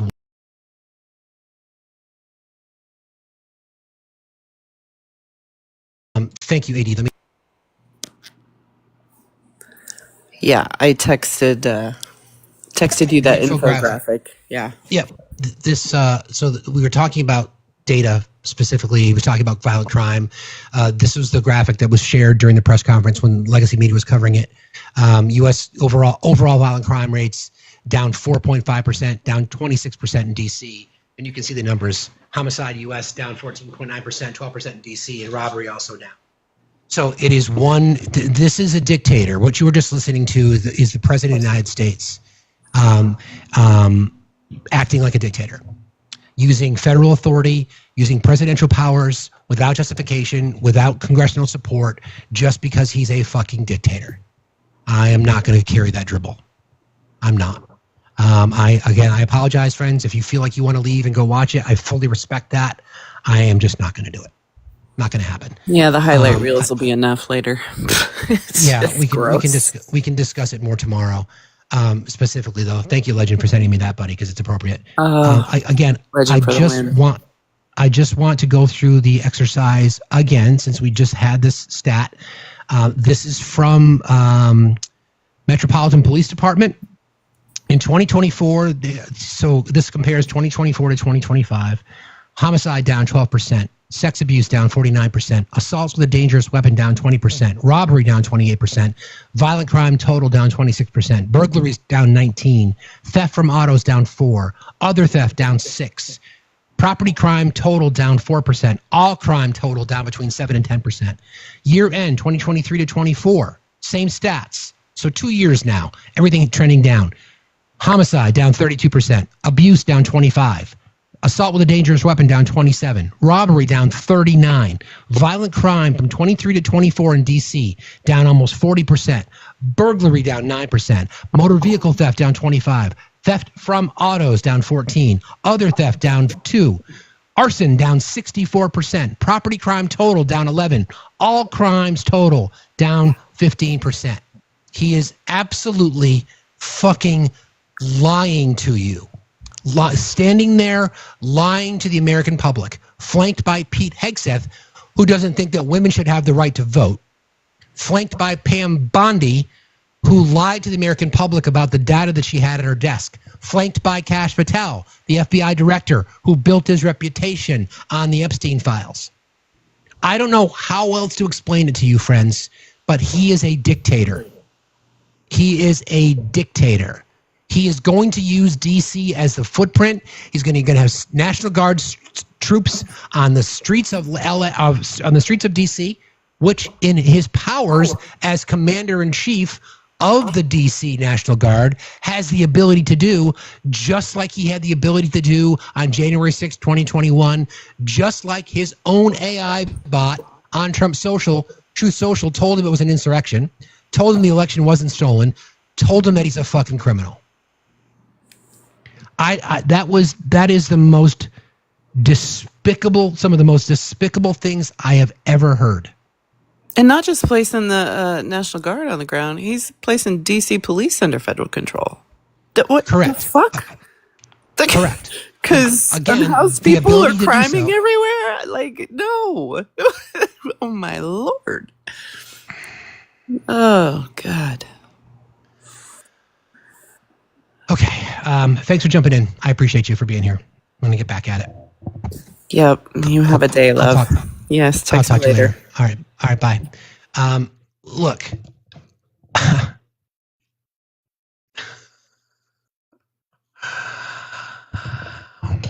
I'm just curious as to I've already seen some of the mouth breathers that are in here. Listening to that. Listening to the all they are lies. They're absolute lies. Just like he told lies about California. Just to justify, militarizing the Marine Corps and sending them in. It's nothing but lies. And if you read the tea leaves, right, when you think about what he's trying to do with these gerrymandered Republican districts and states and this step in D.C., this is, in my opinion, again, strictly my opinion, this is the beginning of martial law. You can't win the elections unless you cheat. You can't. We're gonna take control over the federal elections. We're not going to allow states to certify, whatever that might be. Like, I don't know.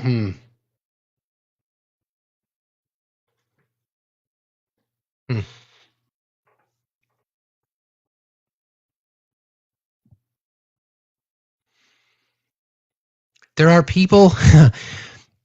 You know how he made that famous statement about how I'm only going to.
From him.